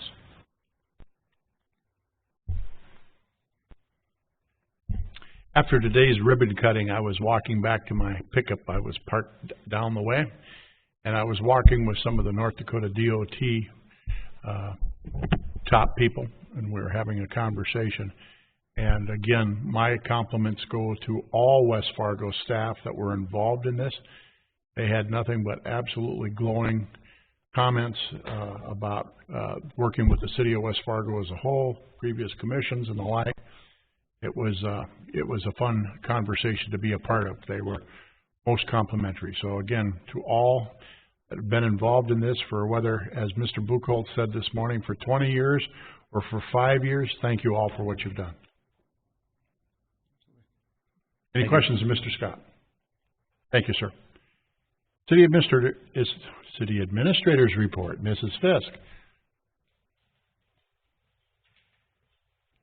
Good evening again, Commission President and Commissioners. I'm going to make this pretty brief. There's a couple of important things. First of all, I just want to remind you that our economic development position, we hired a consultant to help us track down good applicants because it's a tough position to fill. That position actually ends tomorrow. And so then we will hear from our consultant that we hired and get a list of names, and I will have a plan on how we're going to move forward for interviewing and so on and so forth. So I will keep you all posted on that. Our Public Works Director position, we've extended that out to the 22nd. We found some additional avenues where we could reach out outside of the area and try to pull in some really good candidates. So we want to extend that out. We just want to hire the right person for the position. So I will keep you aware of that. And the only other thing I have is a piece of really good information, and I'm sure Mr. Jervig knows about this. But the library board has offered the new position of library director to Carissa Hansen. She is a current librarian at the West Fargo Library, and a number of our staff have worked very closely with her on a number of projects. And I can honestly say that the other staff, when they found out, were extremely excited. She's very energetic, has a lot of great ideas. She will start November 18th, and Sandra, who has been with us for quite a while and has done an amazing job. Her position, she plans to be retired December 1st. So we will miss her, and we appreciate all of her work, but we are also very excited to see where we go from here. So do you have anything for me? Anything, Mrs. Fisk? Sandra, being you're into the room, would you please stand and be recognized? Thank you for all that you've done for the West Fargo Library System.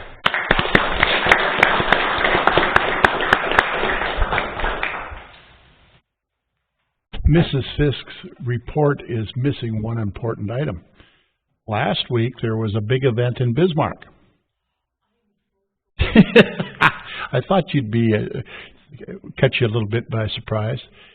Myself and Tim Soberg, Barbara Stasser. Who else was out there, Tim? Melissa Richard. Yes, we were invited to participate in the Main Street Initiative conference held by the governor.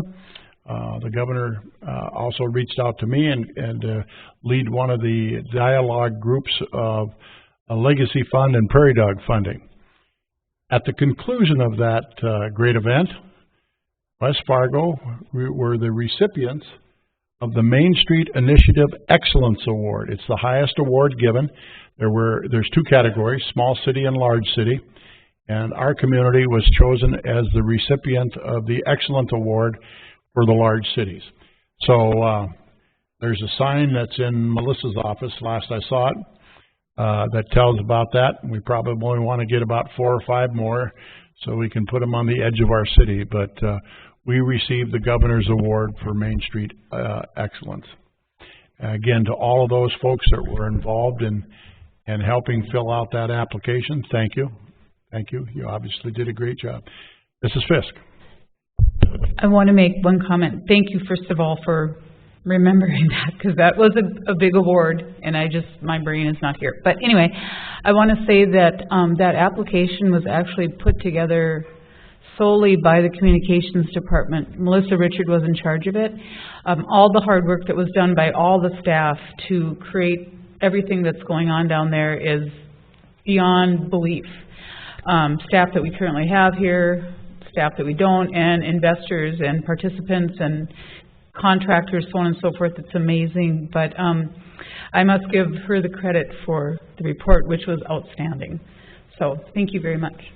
One other point, by our invitation, we invited the Epic companies to also be there. And so there were 2 representatives that were also there and participated in the award presentation, because most of it was from the work done in right downtown West Fargo. So it was a great day, really was. Anybody else have anything? Any more questions of Mrs. Fisk Mrs. Fisk, any correspondence that we should be aware of? Thank you. Any non-agenda items that any of the commissioners would like to bring forward? All right. Could I have a motion, please, to adjourn? Thank you, Commissioner Olson. Is there a second? Second. Commissioner Jurdovic, second. Been moved and seconded that we stand adjourned. All those in favor signify by saying aye. Aye. Opposed? Well, carried. We stand adjourned. Thank you all for coming.